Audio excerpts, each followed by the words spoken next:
Peggy 12.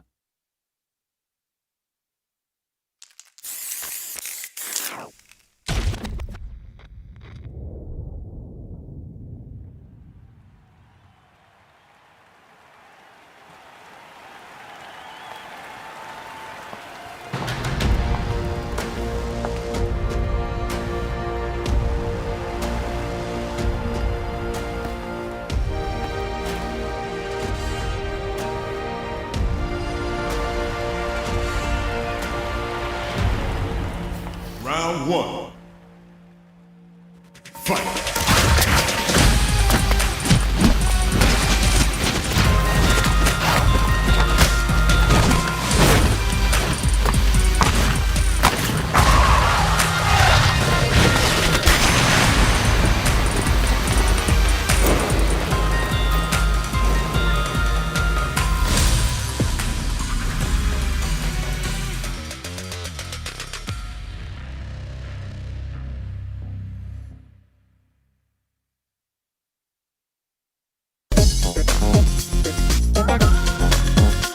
Simple and clean. Showtime, baby. Welcome to Sets. This will be a good fight. All right, everyone, and welcome back to another episode of Sets. It's not in the 2023 era anymore. We're now in the new year, the 2024 era of the show. Happy New Year to everyone. I hope you had a great holiday period and that you set yourself some New Year's resolutions. Hopefully not one of them is the gym, because I know you people that say I'm going to go to the gym and then on Wednesday you never go to the gym. Make it more reasonable, stay consistent, and hopefully stay healthy and safe. But yes, we're going to be bringing you more GGs and more interviews on the way for this show. And I'm going to be your host once again today, Jammers. And alongside me, I do have my compadres. Not this guy. They wished you... we're going to be raging into 2024. I don't know what this is about. I don't know what this guy is about. But we've got my two co-hosts. I've got a special guy on the show today. We've got Veggie, but then I had to call the boy Rinja. Or matter of fact, he actually called us up. That's what I heard. He actually called us up. But talk to me, Rinj. How you feeling? Yeah, so I seen that it was 801 Strider and Chris T, and I like both of these guys a lot. These are the two characters I play in Street Fighter 6, so I was like, yo, I hit Mark up. I was like, if y'all need anybody, then let me know. And he was like, actually, Ovaha just told us that he can't make it, and he recommended you. So it was the universe, the stars aligned, and I'm very happy to be here. Hey, the stars aligned. They did. Yes, Ovaha can't join us tonight because he actually is feeling under the weather, and his throat is basically killing him. So he's probably watching from his home, and hopefully we see a speedy recovery from him. He should be back with us next week. But Veggie, you've been a dad over Christmas. How's Christmas for you? Christmas was good. You know, it's time of family, family time, at least for me. And I think it's one of those holidays that you get a lot of impressions. You get a lot of like, you get to meet with everyone, you know, the old friends, the family, and you get recharged in a way. But at the same time, it leads into the new year in a great way, because you could spend so much time with people from before and family. So it has just been a great little 8 or 9 days time out, kind of. Yeah. Well, I know, like, you guys know how to take breaks. Some people don't. They say Merry Christmas and Boxing Day, they go back to work. I'm like, no, that's not how this works. Like, I'm gonna come back in the new year, and some people really try to force it on you. But to be fair though, I did log on to Street Fighter 6 a few times to play a bit. Just to be fair, but other than that, it was mostly like a family time. We can still try to enjoy video games to some extent. Yes. I did a little bit prior. I literally was not studying the game for about a week, and then when January 1st came around, I just started studying the game again. I was like, oh, okay, that was a nice short break, wasn't it? Having some video game time. Your New Year's resolution was to get your brain in the gym. You're getting in the Street Fighter 6 gym. You know, it's just like back to studying. Okay, never mind, I guess. Doesn't seem like that's the goal at all. But no, yes, ladies and gentlemen, Rinj did talk about it. Veggie mentioned it as well. We advertised it. But yes, for all the fight cards, so the people do know they are just turning on the channel. This is what our first episode of 2024 is going to be. And boy, are we delivering a banger to you guys. An all-American affair, all on the West Coast as well. Chris Tartarian will be joining us, going with 801 Strider. I believe it is actually his first time ever on the show, as far as I'm aware. So curious to hear his thoughts. You can see that lovely hitbox in the background. So I might have to actually ask him why he made the switch as well. But hey, we actually got these guys in the green room because, as we said before with the show, we've made a couple of changes. So once we introduce the Vice card and then just talk about one or two things, we're going to talk to them almost immediately. So, yes, Venki. Now, I think, were you part of setting this one up, or did you have no involvement in this one at all? I can't remember. I had no involvement in this one at all. I am very pleased to see the fruits of the labor that I think it was, I'm not sure exactly who it was, so I'm not going to mention it just in case it's wrong, but I think it was Mark. Yes, it was Mark. Okay. So I can say it. It's safe. Yeah, yeah. So I think Mark set it up. Yeah, all Mark. Well, listen, nothing, we nothing give from me, credit. yeah. We give credit where credit is due. So well done, Mark. You did your job for a change. Brilliant. That was absolutely fantastic. You got one lined up. But of course, Ringe, like, again, the stars aligned. He said, yo, I got to be on this one. And literally, me and him were commentating the LCQ qualifier from the Saltmine League thing not too long ago. So it's great to have him and talk some more Street Fighter on this thing. But without further ado, because I actually want to get these guys in the call immediately. So I'm actually going to tell them now so that we can unmute their microphones and then get talking to them, because I do want to get talking to them and talk more Street Fighter. So let's go. So right, let me find out. So we do have Chris is here, and do we have A1 Strider? Yep. Hey, perfect. All right, gentlemen. First of all, Happy New Year to the both of you. Hopefully you guys had a nice, good holiday period, well rested coming into 2024. Thank you for taking time out of your day to join us on the show. Now, before we get this first to 10 underway, we do want to talk some Street Fighter with this pre-match interview. And the first thing I've got to ask is directed at Chris. I think Chris knows exactly what I'm going to do. Jesus so, Christ already. I've got to do it, man. I've got to do it. Is Phenom with his lovely propaganda videos on Ken? Is he exposing you guys, or is he doing you guys a huge favor in terms of finding out where Ken ranks in Street Fighter 6?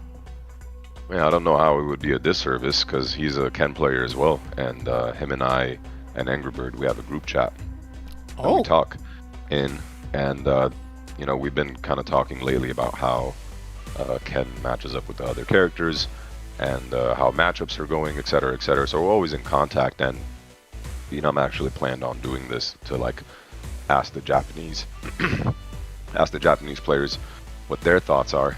And the whole time that he's there, he's like, Chris, bro, they're all saying Ken is the top 5. And I'm like, I know, like that's what we've been talking about. So, but the point of that isn't like, you know, I even did a stream on it. You know, I think Ken is still S tier, and but I do think that it's very important to be able to differentiate character strengths based off tool comparison, and it's very difficult to do that over Twitter because of how Twitter is designed and how FGC Twitter is designed.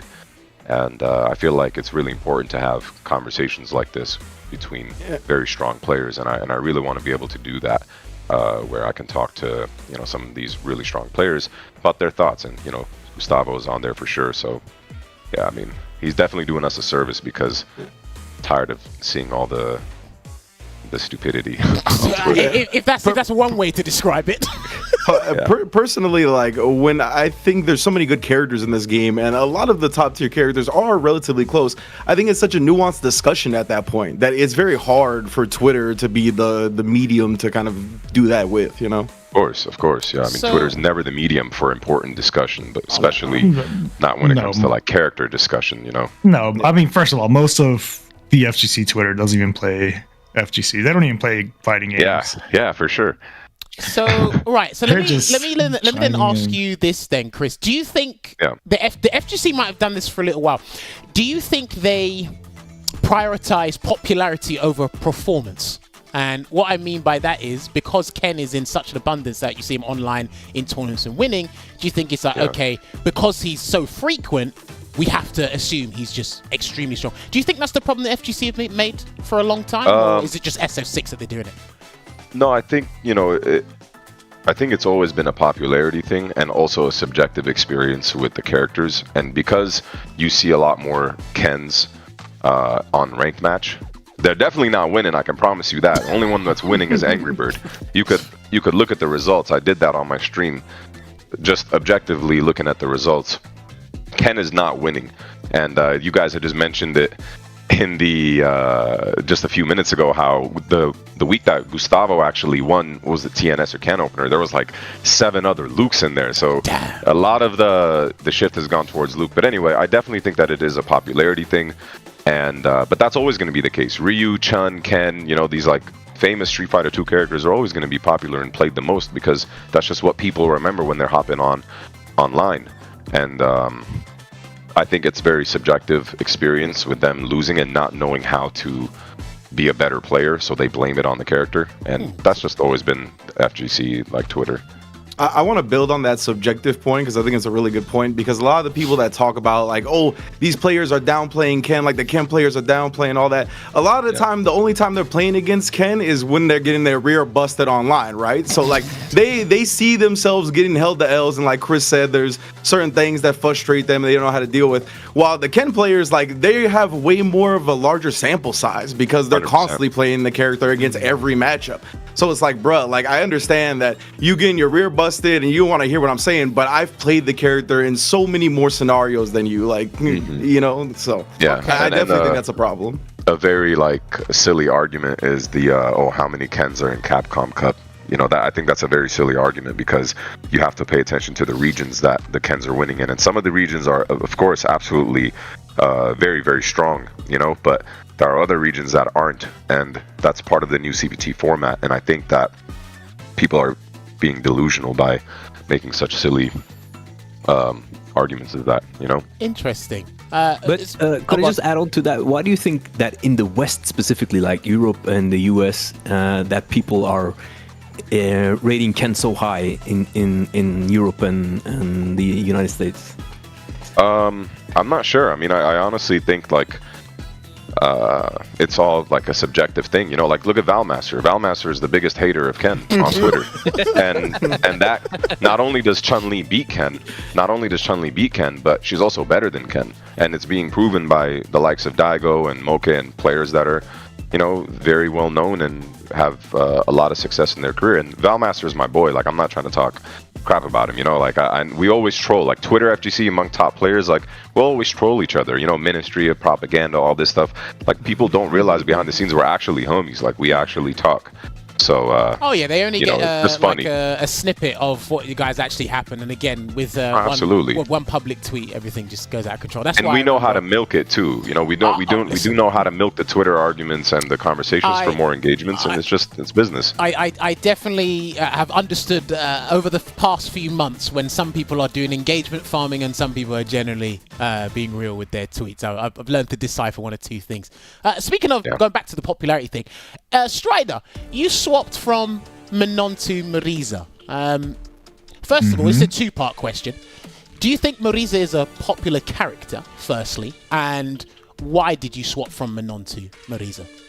Marisa, you know, it's shocking to see, like when I saw the popularity chart from Capcom showing how many characters were played on at each rank. It really surprised me to see how popular Marisa was, because I don't see that many.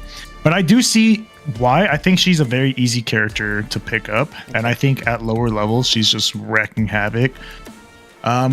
She's not that common at high levels, right? Because I think the character,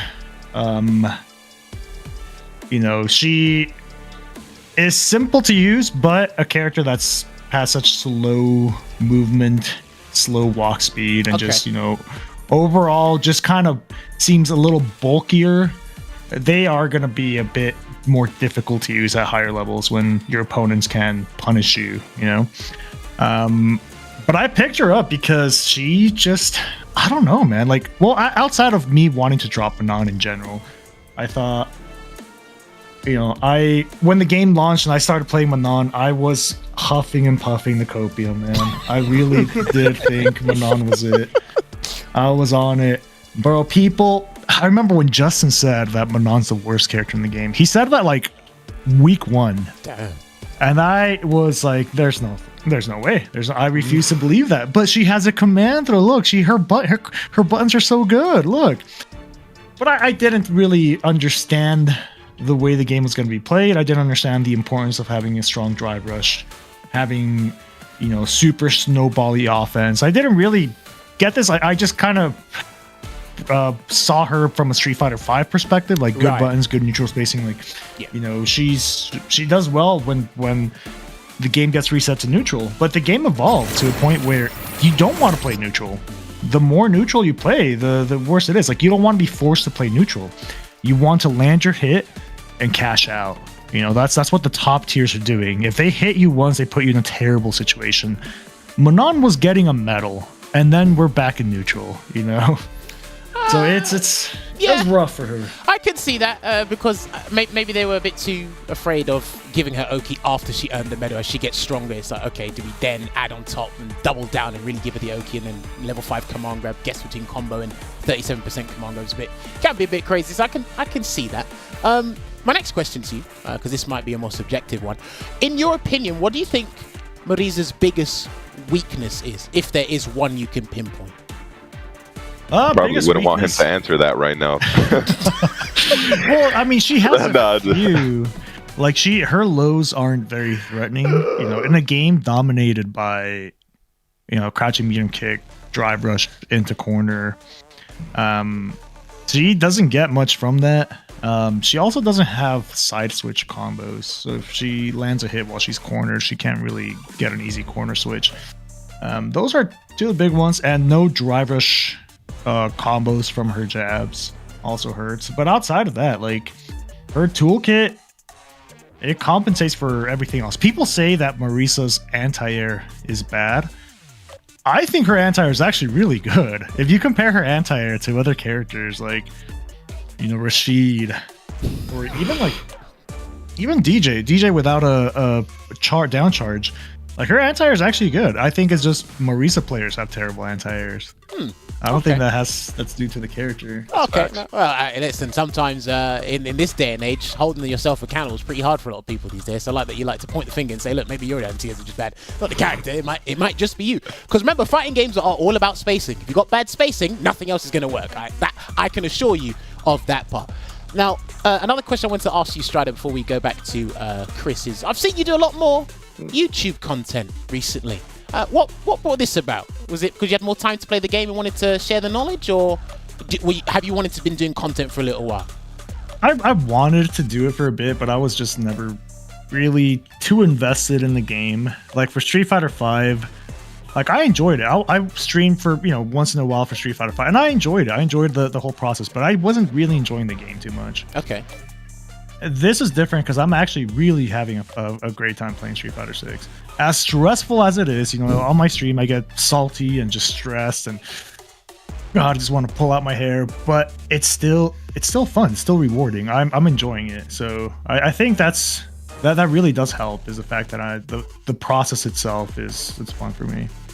Okay. I have one question for Strider before we move on, if Go for you it. don't mind. So we see a lot more players now spending their super meter to do combos damage early, and then saving the drive gauge to really snowball. As you mentioned, Strider is very popular in the game right now. What do you think about that from a Marisa perspective? Because I could be very wrong about this, but it feels like her supers, her level 1 and 2, they're not the best combo tools, but does her damage without them make up for it? Or do you find yourself with like less drive meter than you would like, or compared to players on other characters? I think that is a very intricate part of her game, is really how you use your drive bar and your super. Because her level 1 is almost purely for combos or to avoid checkmate situations. It's case by case, honestly. Her level 2 is a great wake up tool because it's fast. You can't meaty jab it. It's a great reversal overall. It has good range too, so it'll clip a lot of fireballs mid range. So there's definitely situations. It all depends, because I really don't think she needs her super to win. That's a thing about her. The damage she gets without super is still egregious. If she touches you, just spent minimal bar, she's almost hitting 4K. You know, and she gets corner carry, then she starts, you know, bullying your drive gauge. I think her super is more for utility or to just straight up close rounds. Yeah. Like her level 3, the fact that I think it's one of the best comeback supers in the game, because you always get corner from it. Yeah. So there's so many situations where you're just, getting beat up in the corner, and you make a correct guess. You check with a jab, or you just straight up do level 3.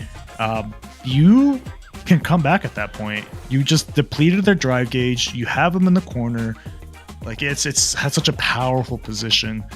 So I think it's case by case, but with her supers, I think it's mostly again end the round or just put yourself in that position where you can react to certain fireballs or put yourself in one button touch equals death scenarios. Yeah, and she's doing the damage that you don't really sweat it otherwise. All right, thank you. Yeah, exactly. Okay. Yeah, I'm not really truly relying on that super. Yeah. It's when I have it, that round becomes infinitely easier though. Okay, no, that's actually a very good way of looking at it. So I definitely need to note that one down, and when I'm watching Rodiza in the future, I'll definitely keep that. I'll go for it. I would just like to. I feel like there's two styles of Marisa right now. One is like really preemptive with is a back heavy kick and buffering with crouch medium punch. Do you think a Marisa is more effective as a reactional character or a preemptive character, or do you need to like mix it up? You have to do both. You have to be good with both. You can't play purely reactionary. Because you can't. I mean, first of all, that's just in Street Fighter 6. You cannot play purely reactionary in Street Fighter 6. You will not react to everything. You're just gonna get ran over. If your opponent understands what you're trying to react to, they're gonna abuse that. So you can't. It has to be a bit of both. You have to be pushing the issue and forcing mistakes from your opponent so that you can react to them. You want to force these options. You want to force that jump. You want to force that button. You want to force that reverse. You want to force something. You want to force that drive rush. You want to apply enough pressure in neutral to force that out of them and be prepared. Like have that option anticipated so you can punish it and get rewarded. Okay, no, I like that. It's finding that it's like you said, it's a very stressful process, but I think a lot of people like to go through it, so then when they've mastered it, it'll come out on the other side. Because me and Rinj said this months before the game came out. We looked at the game and we said, this is going to be incredibly frustrating to learn at the start. Like, this is going to look difficult. And it's good that a few of you have actually made it through, and it looks much more entertaining to watch. So it's good to understand the perspective, and it makes things a bit more reassuring for people still trying to get better at the game, of course. Now, going back to Chris. Now, I want to hear your opinion on this. We've seen Phenom do videos, but Chris, what's your top 5 characters in the game? Is it pretty much similar, or is there a surprise character you're going to put in the top 5? No, I feel like it's pretty similar to what Daigo had listed. List them for me, just for argument's sake. Yeah, I mean, I think JP is the strongest character. I think it's followed with Luke, and then Chun-Li, DJ, and then I'm gonna put like either Cammy or Guile in there. Interesting. So I would probably put Cammy in there because I feel like Guile is a much harder character to play than Cammy. Cammy's a lot easier to play than Guile. Like, you really need to be an extremely good Guile player for him to be in that top 5. Do you think people, like similar to Chun-Li, do you still think the vast majority of the competitive community are sleeping on Guile, or is it like something that's like, no, he'll just get better over time? No, I think the competitive community actually knows how strong Guile is because, you ask Strider what it's like to play against NuckleDu in these tournaments, and he would tell you that it's not very fun. Or, anyone else to play against Du, or, in Japan, Higuchi's always doing really good as well. So I think the competitive scene knows how strong Guile is. I think it's just a matter of how Gustavo mentioned earlier, the meta evolved in Street Fighter 6, and now we're seeing the real potential of these characters because we all have a much better understanding of what to abuse and what to look out for, things to be aware of. So the meta is going to continue to evolve. I mean, this is an amazing thing actually, because we are how many months into the game are we? 5 months, 6 months? 6 coming on 7, something like that, yeah. Yeah, and the meta has just continuously evolved. Whereas I feel like in Street Fighter 5, I felt like I understood the game in the beta. Like, it didn't get much deeper, but now we're in Street Fighter 6, and this game just has so much to provide and so much expression of yourself that the meta continues to develop. So I really love the way that the meta was developing, except for DJ. Hate that character. He is the anti-meta. That's why. Thank you very much for throwing that quick jab in there. That was brilliant. Strider, what about you? What's your top 5 in Street Fighter 6 right now? Is it similar to Chris's, or is there something different about your top 5? My top 5, man, honestly, there's like 8 characters that can be. That's the thing. It shows you how well the balance is. Like, listen to this discourse. Listen to how like everybody has different opinions. Even Shuto, like when he was asked, he said Jury was the best character. Like, he just threw that shit out there. Like, it's. Oh, my bad. It's fine. Don't worry. It's fine. It's all good. It's, it just goes to show how balanced the game is. I mean, as long as you're playing one of these characters, right? Like, well, obviously, if you're a Manon or a Zangief main, the game might not seem as balanced for you. But for the rest of the players, the game is balanced. That's for me. It doesn't matter who's top 5, who's top 3. It doesn't matter. Like, I think it's so subjective that it just goes to show like any one of those characters can be the best. Any one of them at any given point. Like that's how close they all are. So they're really this discourse that the internet loves to have. I think in this game it's kind of pointless because it's one of 7 or 8 characters at any given point. Yeah, it's gonna vary. Okay, who does good this week? Who does good this week? It's gonna be Luke, and then Ken's gonna win something, and then DJ, and then JP. That's just how it is. I think the game is just very balanced. So I think riding off of that real quick, just wanted to add on, because this game is the best balanced Street Fighter vanilla. I think that. Someone had told me that Capcom is aiming towards buffing characters more than nerfing characters, and I think that is the best way to go about this. No, definitely not. No, let me make my point. I think the reason why Street Fighter 6 is very, very fun and why there's a wide variety of characters in that S tier is because of how broken all of these characters are, and it makes the game fun. The more broken your character is, the more fun you have with the character because you have more tools. That's just data right there. If you have more tools, you can abuse more things, which allows for more expression of more of that character. Whereas if you don't have a character that has much, then it becomes kind of boring to play that character, such as a Manon or a Lily or a Honda. These characters are boring because they don't have extremely strong tools. So I think it would be a disservice to the game if the next season you just see like a C tier list come out of nowhere and a D tier list. The most important thing that we've seen is there is an S, A, and like one character in B, and that's Zangief, and I don't even know if he belongs in there. But it's S and A. You want the game to have S and A tiers because it allows for more fun to be in the game. That's just my stance on it. Okay, interesting. Right, before we cut to a break, I've got to ask this one last question. So then I'll get Strider's opinion on this first. What's your opinion on Dalsim? Do you think he'll get better over time, or will he get stagnant? The thing is, it's Dalsim. If you look at him in the bubble, he's very good, right? He controls neutral. He's got some dumb stuff, right? His air EX fireball is really strong. Yep. Like he's got a lot of tools in a bubble. The thing is, the character is so susceptible to RNG. And RNG is almost never in his favor. I think he could either be like top 3 or bottom 3 at any given day. It's one of those characters that it requires the pilot to be so on point. Yeah. And it's both. I think he's really good, and I also think he's really bad. If that makes any sense. Okay, no. Okay, let me ask you this then. Let me word this differently. If they removed parry and drive impact, would you rate Dalsim incredibly high? 100%. What? I don't think good Dalsims aren't super susceptible to these things. I mean, I'm talking about it from a Marisa perspective. I think Marisa has such it's tough for Dalsim.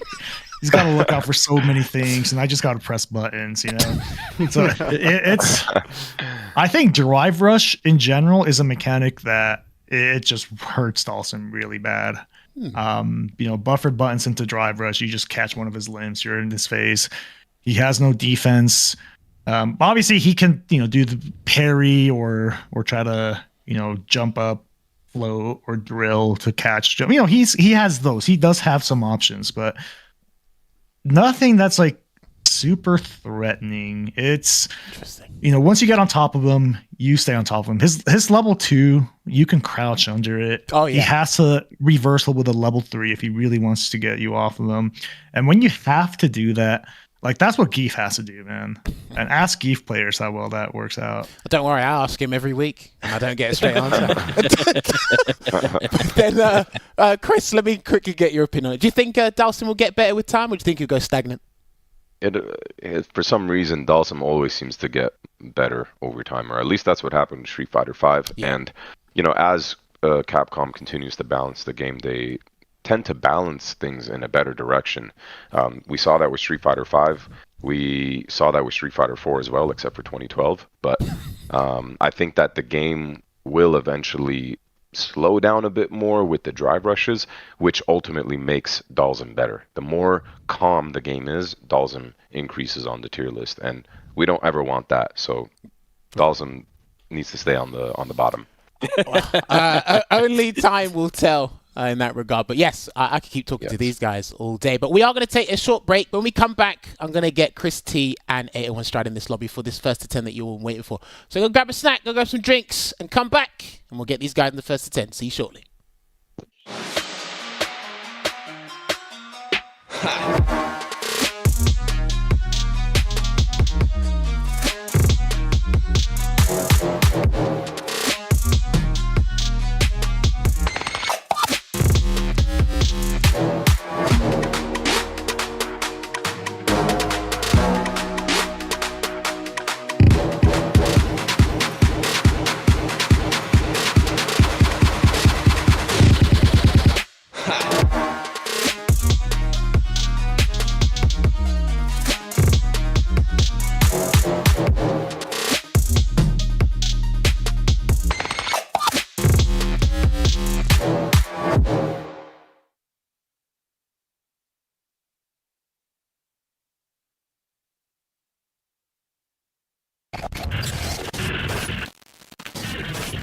Showtime, baby! Right now!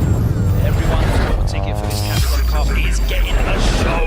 Right Final game, final round! You couldn't write a better story! Get into the ring! God, I'm low.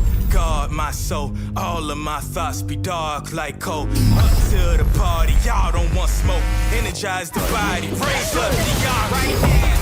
I'll take on all of you! Right now! Finish goals, I win it all. Right now! Straight on! Feet on the ground, look around. His corner pressure is where anything will go through it! No more games. Time to get serious! Time is now. NRD taking it down defensively against the biggest threat thus far. I used to be world at my command. Right now. You want the base? You got the base! Right now. I can't sit down. Show me the replay. Sit down and shut up! Wait a minute. Turn it up. I'm on fire, it's like creative physics. It's like I was born on the outer limits. Close my eyes, all I see is digits. This how I feel when you get to the commas. That felt good, didn't it? You know, emoji going the distance. For the finale. Right now. I've seen a lot of fights in my day, but nothing even comes close to this. Wrap this up. Right now. Oh, it's Meaningless effort.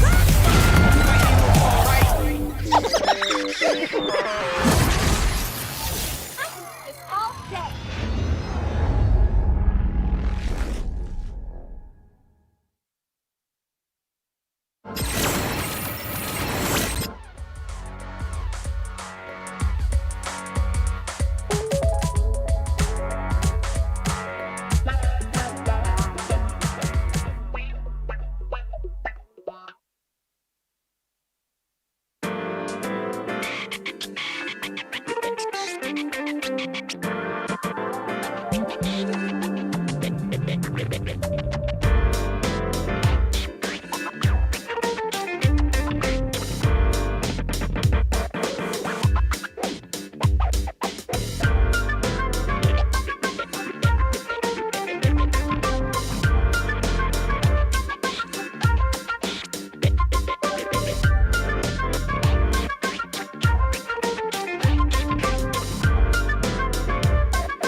savages. No, you couldn't handle this. Everyone who battled me, they falling like an avalanche. Got them falling back to back. Take them all just hand in hand. Y'all going home, so better pack your bags. I'm a heavy hitter, come take a sip of this potion. Float like a butterfly, I'm floating like the ocean. Battle cries of music to my ears, I'm the composer. Y'all can never hurt me, got you wilting like the roses.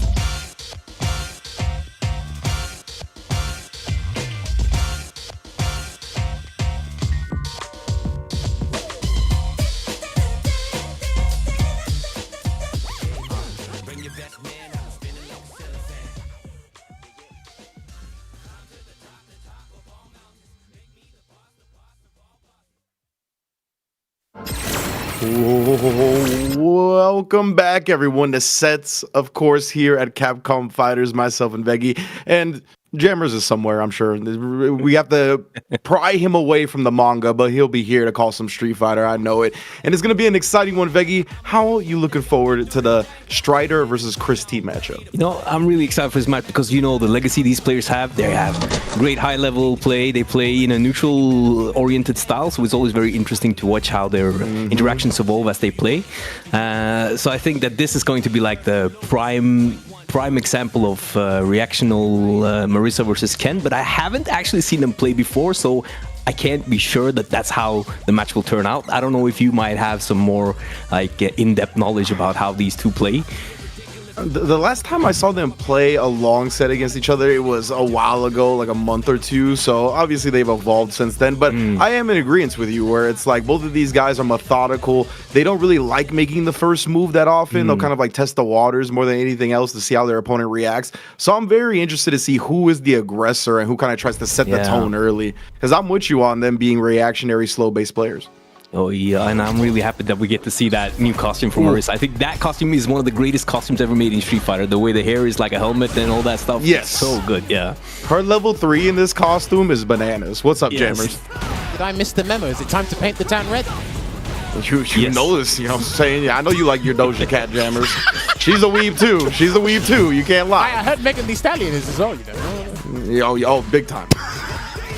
But this is more of the Game of Thrones vibes, the red wedding, the blood red dress. Yeah. See if it's Ken's blood at the end of the day.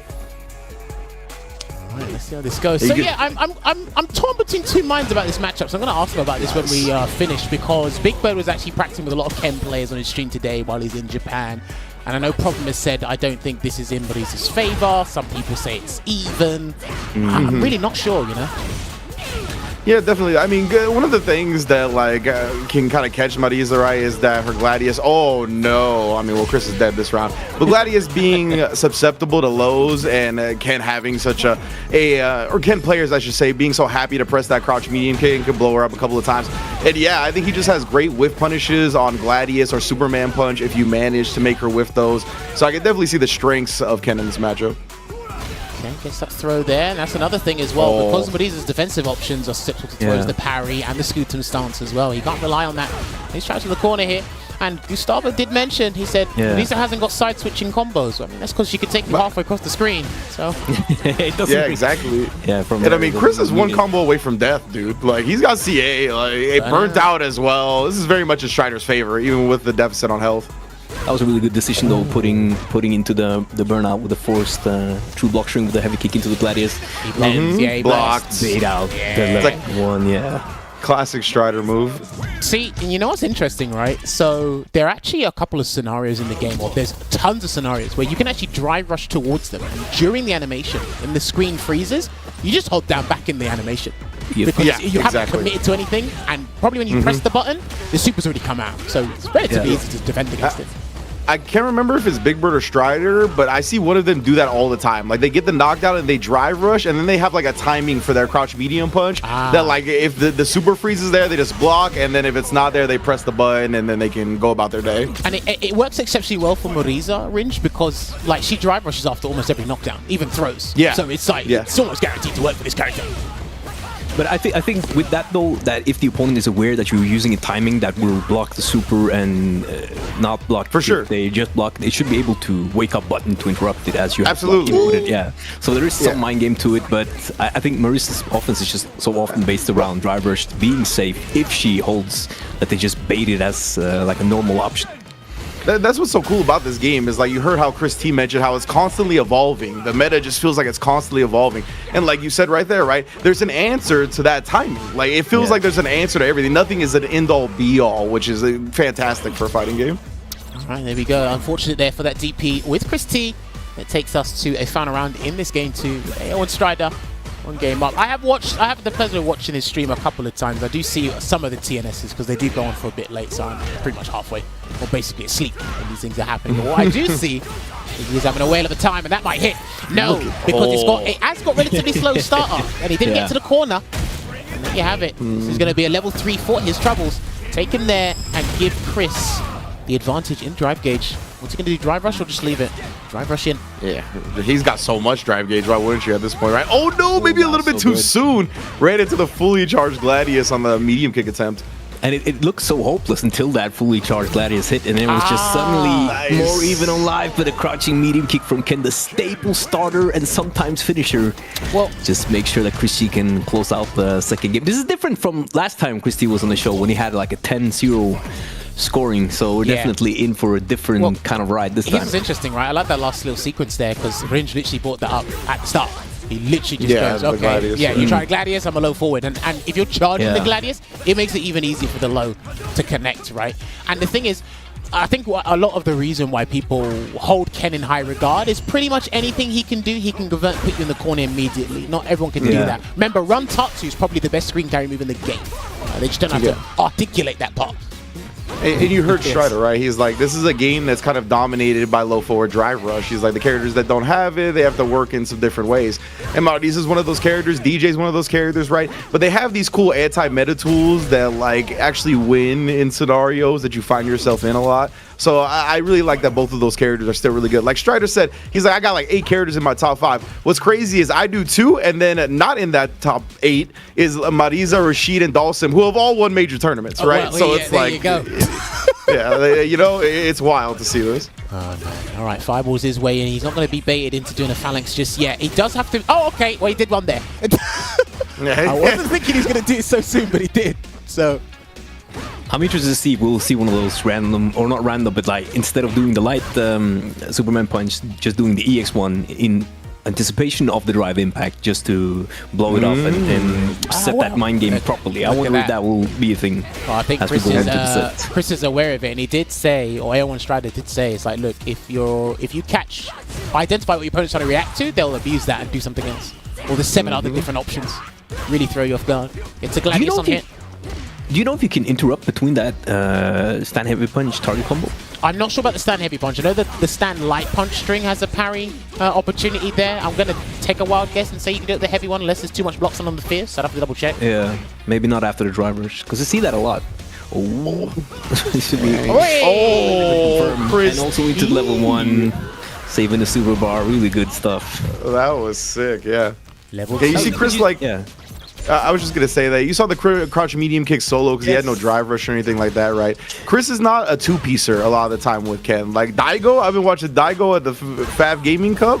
Dude, every crouch medium kick is a Jinrai after. Like, it's funny to see the differences. All right, there you go. Going to get it here. Throw Loop City here. And that was a meaty stand fierce. And I'm not sure what that stand light kick was, but it actually put everyone straight in the bad spot here. Let's see if he can worm his way out. Throw tech. And I wonder if that delayed throw that beat the backdash was actually to stay safe from the level 3, but it worked out either way. So many options, capture many things. Great with punish with the stand heavy kick back into the corner. Oh, and yeah, he's gonna build level 3 now. And this was one of my biggest concerns about this matchup, right? Because some of your strongest neutral tools lose to a low, and Ken converts, push you in the corner. One of the biggest things I always say about fighting Ken is how do you get out? And Riza is very limited. You get punished. I remember PR Borok said it in a tweet the other day. He said, look, most of the time, rounds are ended via supers or you're in the corner. Predominantly, you're in the corner when the round's over. So, never a good spot to be in. And I do think that's why it's kind of hard to say that Ken is not in the top 5, even though I don't have any That's everybody else's objective argument. Yeah, because there is so much corner with that looping pressure. But I can understand the situation from other players. Or the viewpoint, I mean. There we go. Yeah, that makes sense. I mean, corner is so potent in this game. That was such a good meaty with a heavy punch after the 2 throws. Oh, that's dead. Oh, that's dead. There you go. Whenever your health bar is in the yellow and that command grab Yes. lands, you're basically done. So Unless you're Honda, Marisa, or Geef, as you mentioned last time, Jammers. Yeah. It's like you see that's it. He was looking for that last round. He was just a couple of frames late. Here we go. We have seen the backdash and the punish counter on Ken's throw very early. Now the with the 2 Jin pieces rise. coming. Oh no, he committed. Nice exposure from Strider right there, but drops into a reset eye. Nice anti-air there. And I think drop the safe jump, the conversion from that combo. Counter it not into the stand medium punch this time. That's such a dangerous place to crouch on because you know Ken with that great startup. The one. That is it 7 frames with Ken's crouching medium kick? Yes, 7 Yeah. So that was such a Part of the 7 frame club. We did see earlier when Strider was There's a putting few that- of them. There's a few of them. We did see earlier when Strider was put in that range of the crouching medium kick, he would just go in with the crouching light kick instead. Dude, your life bar got backspace. They said it was a mistake. They said, hold on, I made a mistake. Backspace, hold the button. Oh my word, it's gone. That joint got shift all deleted. It got permanent deleted, bro. No recycle bin for your life bar. No, that was funny. Oh, nice. Oh man, that's wild. Oh, what a parry there from Chris. He could turn this around.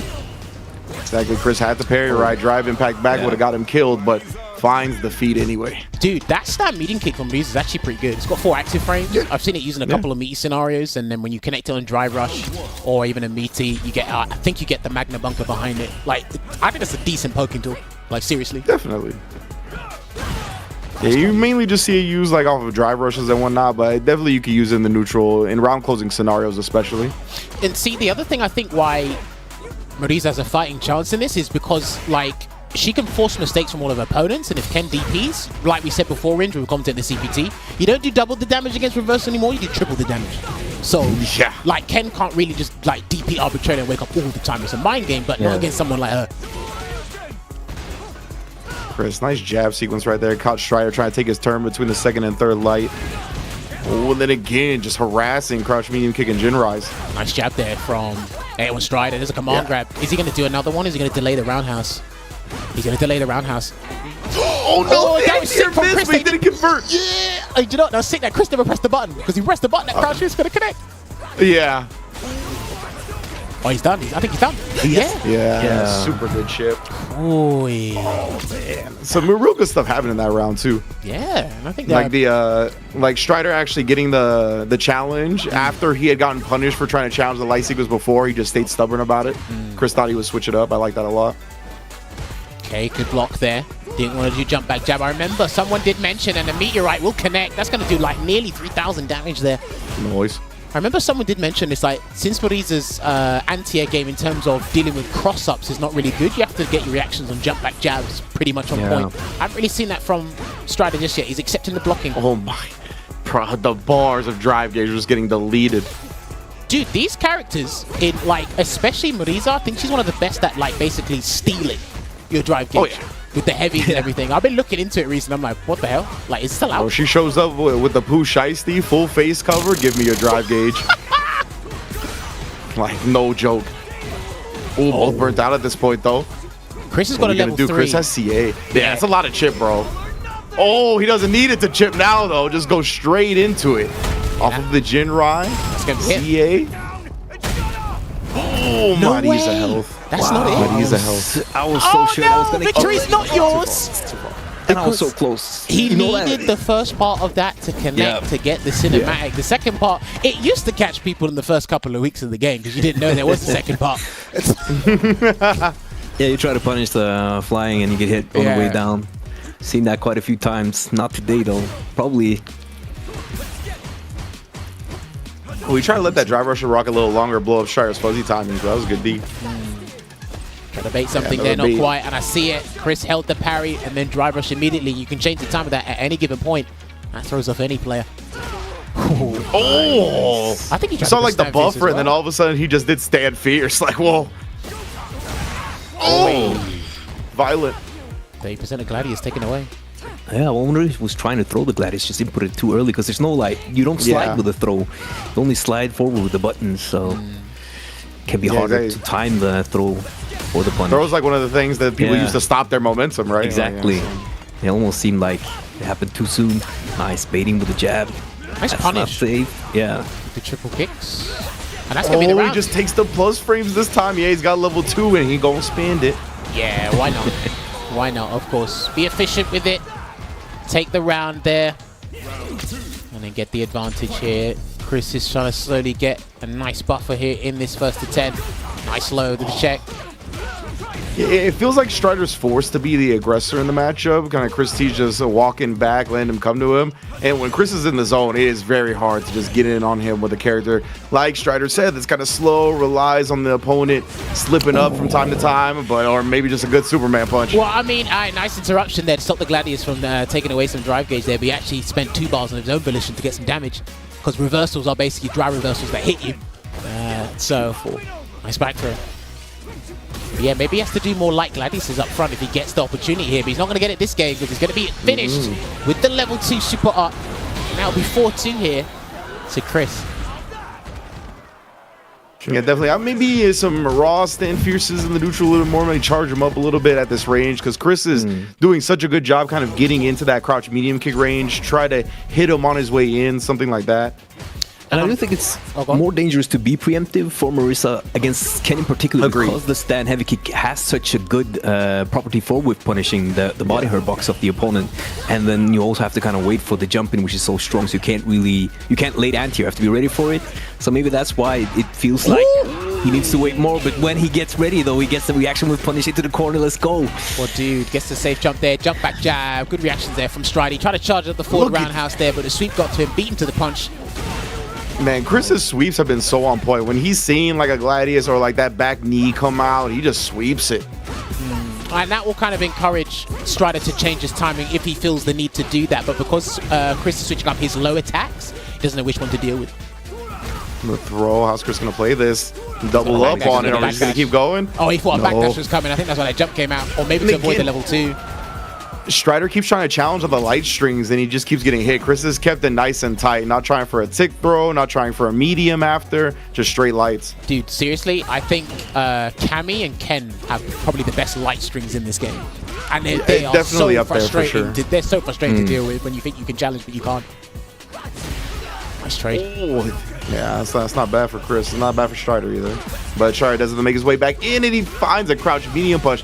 That's a good normal for Kens, and they're starting to use it more and more. Delay jab there from Strider, and I think he's losing it. Yeah, that's going to be 5-2. That will be the game here, and a 3-game buffer in this first to 10 here for Chris T. And again, as this set elongates and prolongs itself, you start to see some of the problems that Marisa faces. It looks kind of hard to be in control at all times because Ken is so explosive, and I feel like Marisa is such a control character. I wonder how the back heavy kick would interact in this matchup, but I'm sure there.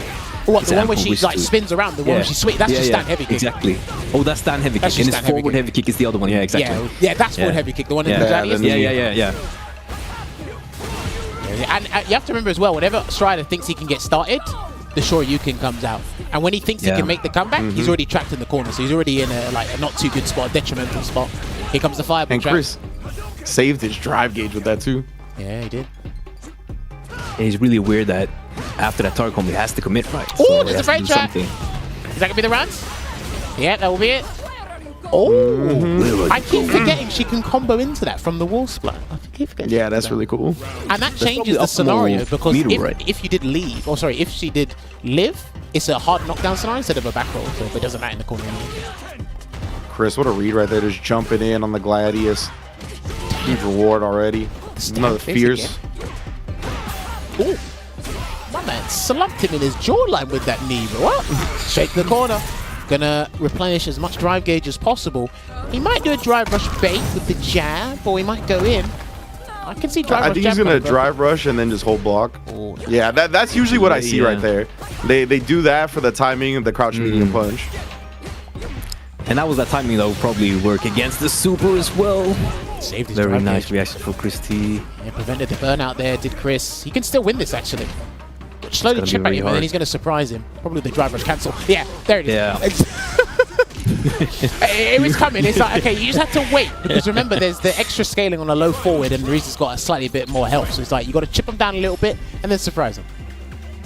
Yeah, I think Strider, it's hard, but I think he's going to have to try to really whiff punish this crouch medium kick.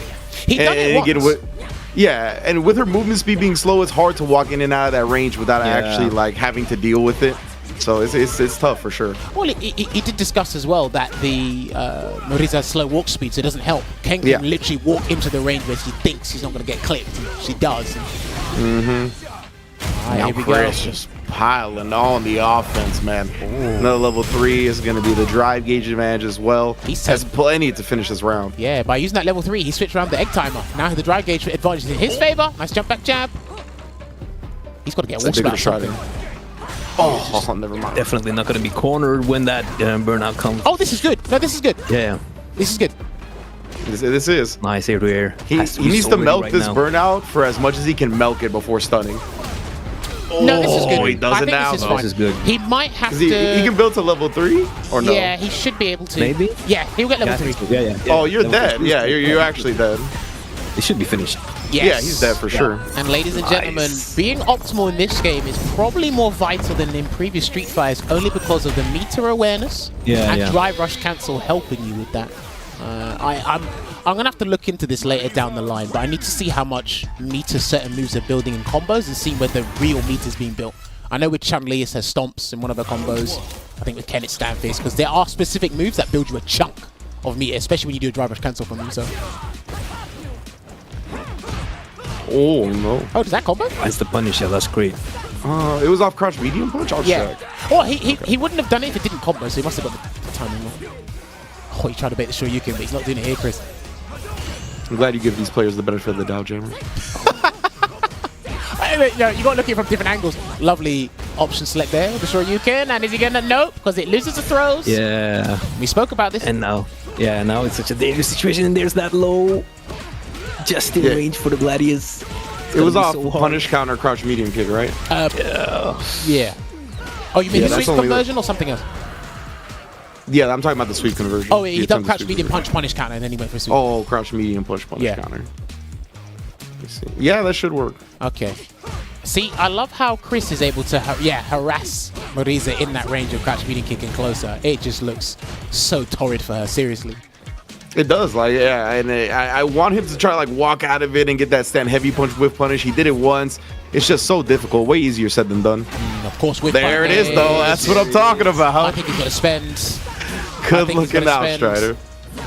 Safe jump. Oh, he didn't believe. He didn't think he was going to get hit by it. Beautiful. That looked too beautiful, though.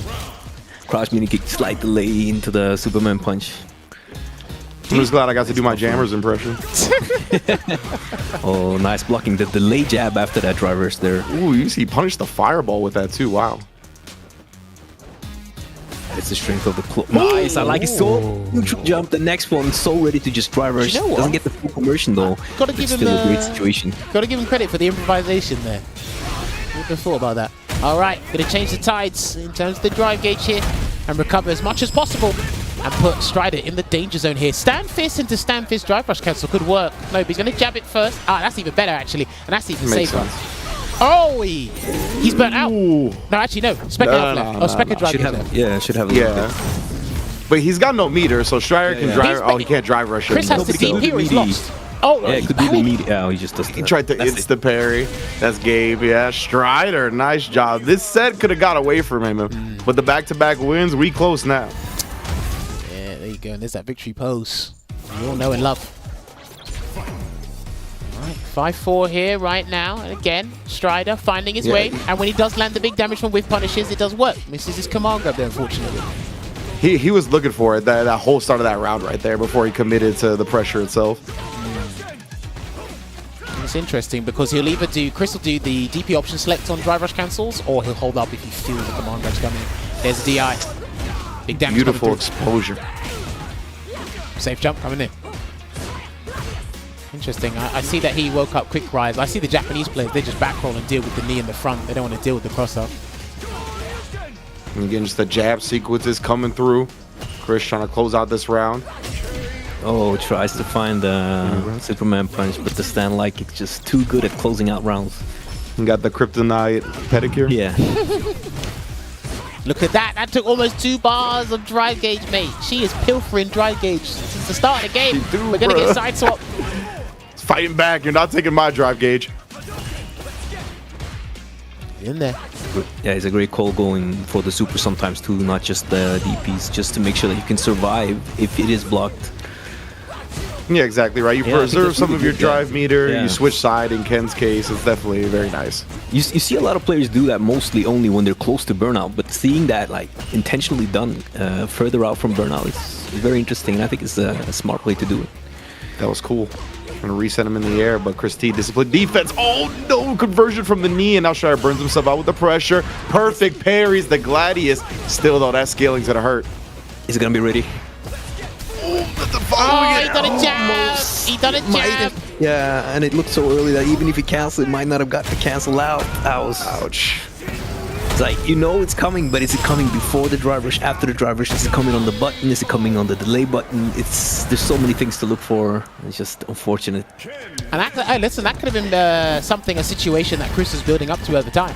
Because there are a couple of times where Strider, 1 or 2 occasions, he's won with the jab check, he's lost the jab check, he's in burnout now. And I see more people, especially when we watch the FAV Cup, if you've seen it, the Japanese players were drive impacting the hell out of their opponents when they're in burnout. Like, oh, it's free. Well, it's free. Bro, they heard the Kill Bill siren when their opponent was in burnout. They're like, the red's coming your way, fam. Oh, man. It's backing away here. Strider once again.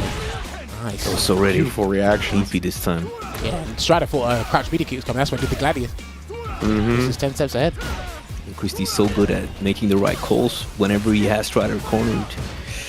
Like, he could be so on point. Oh, my goodness, great bait. Yeah, because you can bait after the heavy into the drive rush, right? So that might be why we see him jump when he reaches the command throw. Well, speaking of jumping, speaking of jumping, hey, listen, he knew his health was in the danger zone. The commander would have killed. He took a guess. Yeah, he took a guess. It's like an indicator for you, but it's also an indicator for the opponent. We saw him die to that previously at the end of a round, right? So. That must be so demoralizing. He landed his commander in a combo, but he can't land it in like a block string or to really mix it up. Yeah, and Chris, he's being so much more disciplined about his crouch medium kicks. He tried to whip punish with that one. So as the Marisa player, you got to be so on point because then you got to stay a step ahead of that, right? And start trying to take advantage before they even like get a couple of chances to get away with not doing the crouch medium kick. But Chris bringing it back out, converting it into a level 3. He's looking good. I tell you what, we've seen Ken's level 3 much more frequency than Marisa's. I wonder why.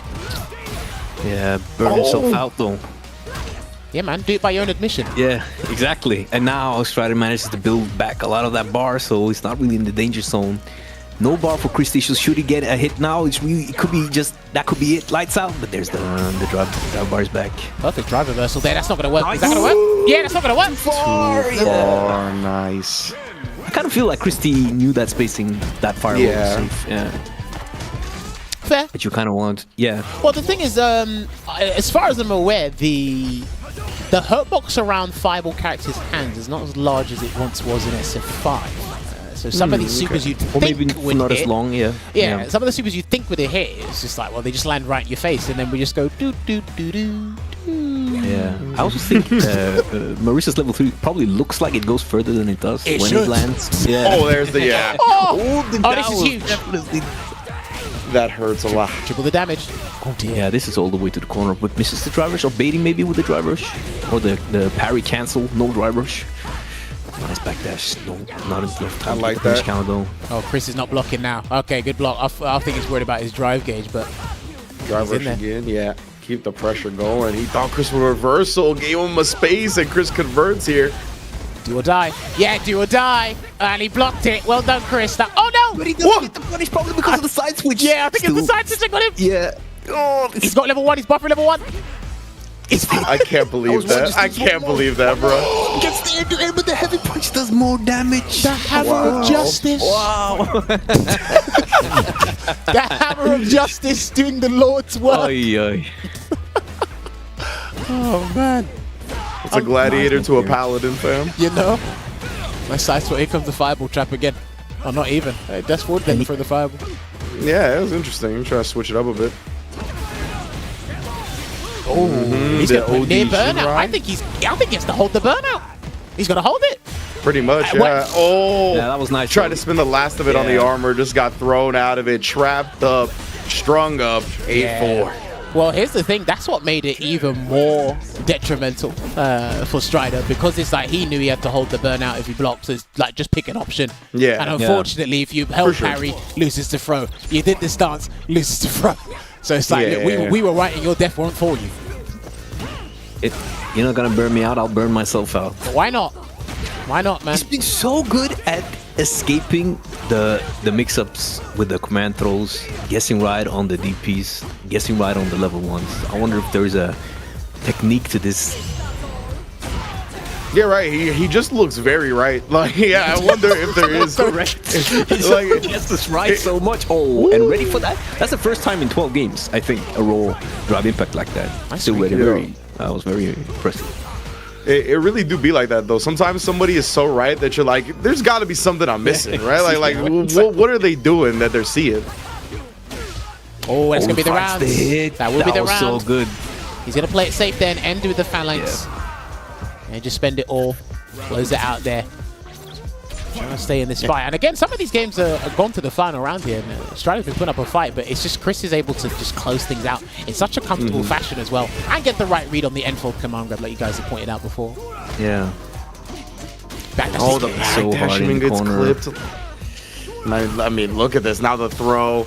Tries for the tick throw this time. Strider, you can see he's kind of good in condition not to challenge. As I say that does, Christie recognized it though. Took his own turn back after the jab. Man, he's looking clean. See if we can make it 9-4 here. Get that 5-game buffer. He's got the level 3 locked and loaded, but so does Strider. So let's see who spends it first. I think Strider wants to put him in the corner as soon as possible, but Chris is going to deny him that opportunity this time round and splurge his level 3 to put Strider near the corner as much as possible. I've noticed that after Chris T does the standing heavy kick, a lot of the time Strider wants to follow up with his own heavy kick for the drive bar burn, but Chris T's just like reversal crouch mini kick every time. It's giving him quite some mileage in this set. Nice anti Gladius. Yeah, chipping away at the drive gauge. He needs it. Let's put Chris to closest burnout as possible. When the closer he gets, Chris is not going to block. He's not going to block. Yeah, that's the round. Nice. Yeah, that's it. And this is what's crazy, right? One thing that I really like about watching Moriza is when the opponent has 3 stocks of drive gauge or less. Because if you take the 40 HK Gladius, it takes 1 stock, and you're less inclined to block. And if you're less inclined to block, that means all the charge heavies are coming out, and you know what happens after that. Yeah, and you can see they're less inclined to block. Sometimes they jump and they get like these air tech hits. And Strider has been so good at continuing the pressure from there, right? Like he knows what to do after all of these air hits. Gonna take there from Strider, still in a detrimental spot here, and he's gonna go for the chase down here. Yeah, again, taking away that stock. Really great offense right now. We'll take that straight and being very aware of that crouch medium kick range. Another successful challenge this time from Strider. Give me that. The full ski mask is on. It's a chop chop. Has to keep that target combo safe by drive rushing into the low. Finally, maybe catch something nice. Oh yeah, that's that heavy kick. That is the weakness of the button. Very susceptible to getting DI'd. Do you know? I've seen Big Bird actually react to stand heavy kick with Gladius, and it's actually worked pretty consistently. We may see that over time. So, well, I know Big Bird's a bad barometer for what Moriza players should be doing, but I feel you. Because he's so good, that it's like it might just be him. Yeah, exactly. Like right now, like you said, it's one of those things that I think we will see over time. But right now, he's like exclusively doing it. You know. Do you mean like reaction to the startup or on the whiff? I think he's reacting to the startup because he absorbs the hit of the heavy kick and then like goes out. Okay. Oh, is that the round? That is. Oh, that is the round. Strider successfully baiting the level 1. He's gotten hit by a lot, so starting to catch on to the rhythm of Chris T. All right, this is looking nice and close. I like this back and forth. Again, I've heard slightly can, I've heard it's even, there's options here and there, but sometimes I feel like, I just know with Moriza 2-touch and done, but like when you watch Ken against people, it's like, you just got to suffer in the corner like everybody else. And the less options you have, the worse it is. Yeah. It doesn't really help to have an armor move, to be honest. It really doesn't. Anyway, so it's whatever. I think that's why we don't see it that much either. Charge up. Look at that. Ooh, okay. Gotta be careful here because Chris is getting in that nice crouch fist. Nice. That was that good anti-ranging. Chris T correct on a read again. And Strider has done so much baiting on the drive rush meaties too. Exactly. And Chris still, he seems to be right whenever he does it. Guess the session. I really like that Christie did not back rise there, because a lot of people just automatically back rise and he would have been closer to the corner. By quick rising, he just gains so much more space towards the corner. Here we go. All right, Strider's looking good now. Now he's like getting comfortable outside the crouch medium kick range, and more importantly, he's getting inside the crouch medium kick range. He's like, I'm not worried about that because we're where I want to be now. And this is why I like the first to 10s, because like there's problems with seeing a first to 2, first to 3 setting where it's like, could the guy really have dealt with it if given enough time, you know? Yeah. And now Chris starting to make his adjustments back. We rolling in the corner. Back dash they Catches the back unsuccessful. dash. Wow, that's going to be the round as well. Oh, no, maybe not. Well, he wants to save the meter. And again, bruh, the jab pressure. The light. Strider bets a lot on challenging him, but Chris has kept it tight. Yeah, you see that? Yeah, he's looking for a button. In that range again, Enfold lands. I think he's going to try and bait something. Let's find out. No, he just goes for a meaty quadriga to play it safe. Shaving off the drive gauge. Nice interrupt in the string. These guys are swinging. Oh, he tried. Oh. He tried. Oh, yeah, he did. Boy, I think it will be kind of difficult for Marisa to anti after throwing against a character like Ken. Yeah, I think you got to try to parry. Right? Yeah. Oh, that nice. What? Okay. That beat the throw bait.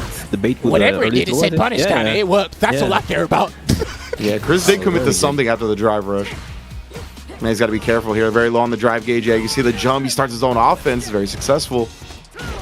Oh, throws whatever the button attempt was. Yeah, you can see it. You can see it. Oh, it's trouble. Yeah.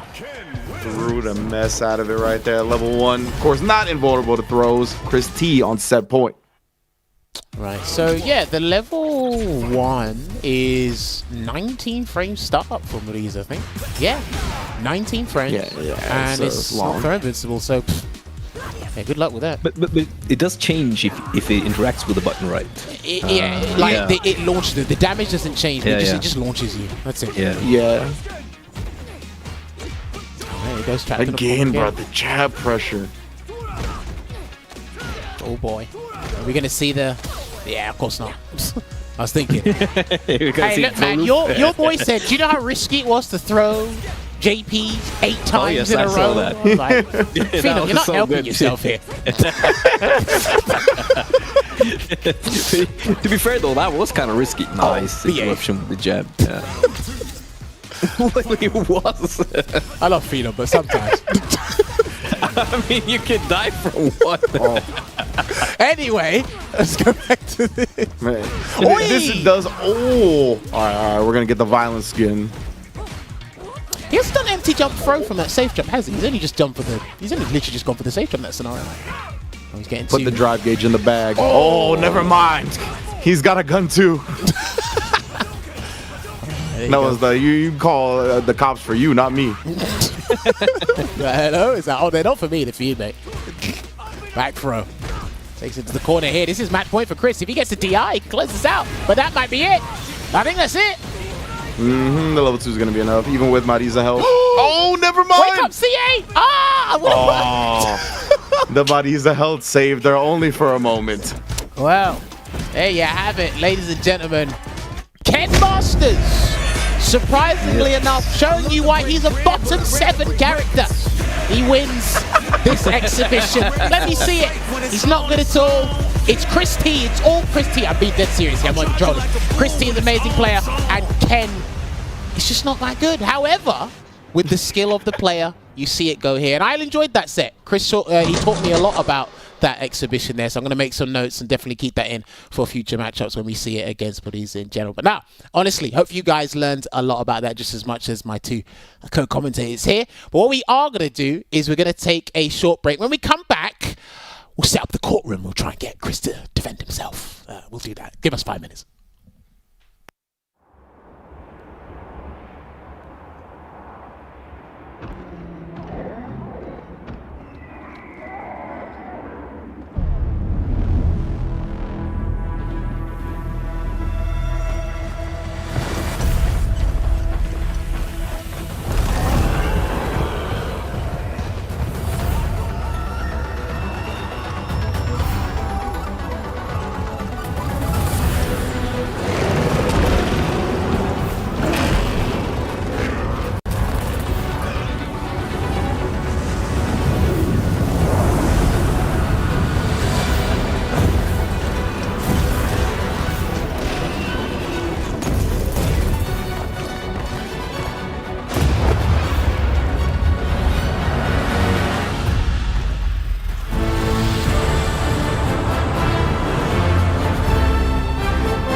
handle this. Everyone who battled me, they falling like an avalanche. Got them falling back to back. Take them all just hand in hand. Y'all going home, so better pack your bags. I'm a heavy hitter, come take a sip of this potion. Float like a butterfly, I'm floating like the ocean. Battle cries of music to my ears, I'm the composer. Y'all can never hurt me, got you wilting like the roses.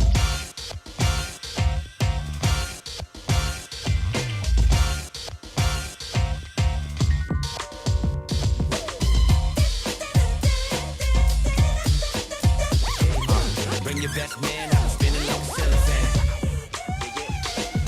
Climb to the top of all mountains. Make me the boss of all bosses. Climb to the top of all mountains. Make me the boss of all bosses. Better, I'm stronger, I'm faster, okay? Found a new style that I needed to check. Found me some strength that got me through the day. Trained and I train, now I'm ready to play. This beginner is a master, if not, I've been all the way. I've been climbing up the ladder, now it's time to beat the game. Won't let you forget, you better remember the name. Cause I'm headed to the top and got nothing else to say. One check, two, you ain't first, you lose. One check, two, you ain't first, you lose. Quick 1, 2, you'll be the first to lose. Knock you right out like my clock hit snooze.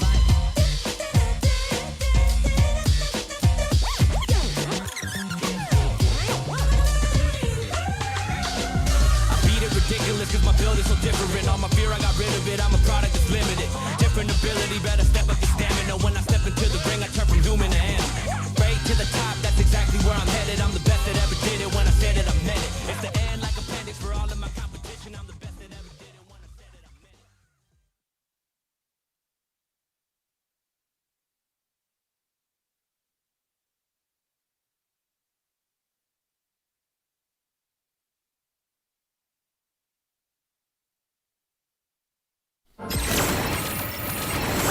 All right, everyone, and welcome back to tonight's episode of Sets featuring Chris T and 801 Stride. If you are just joining us, unfortunately, the set has come to a conclusion. You can make sure you can catch the archives on Capcom Fighters YouTube channel, or just rewind the Twitch archives right now. You can enjoy the show there. But yes, we did our post-match interview, and I should have both the guys with me. Chris, Strider, can you guys hear me loud and clear?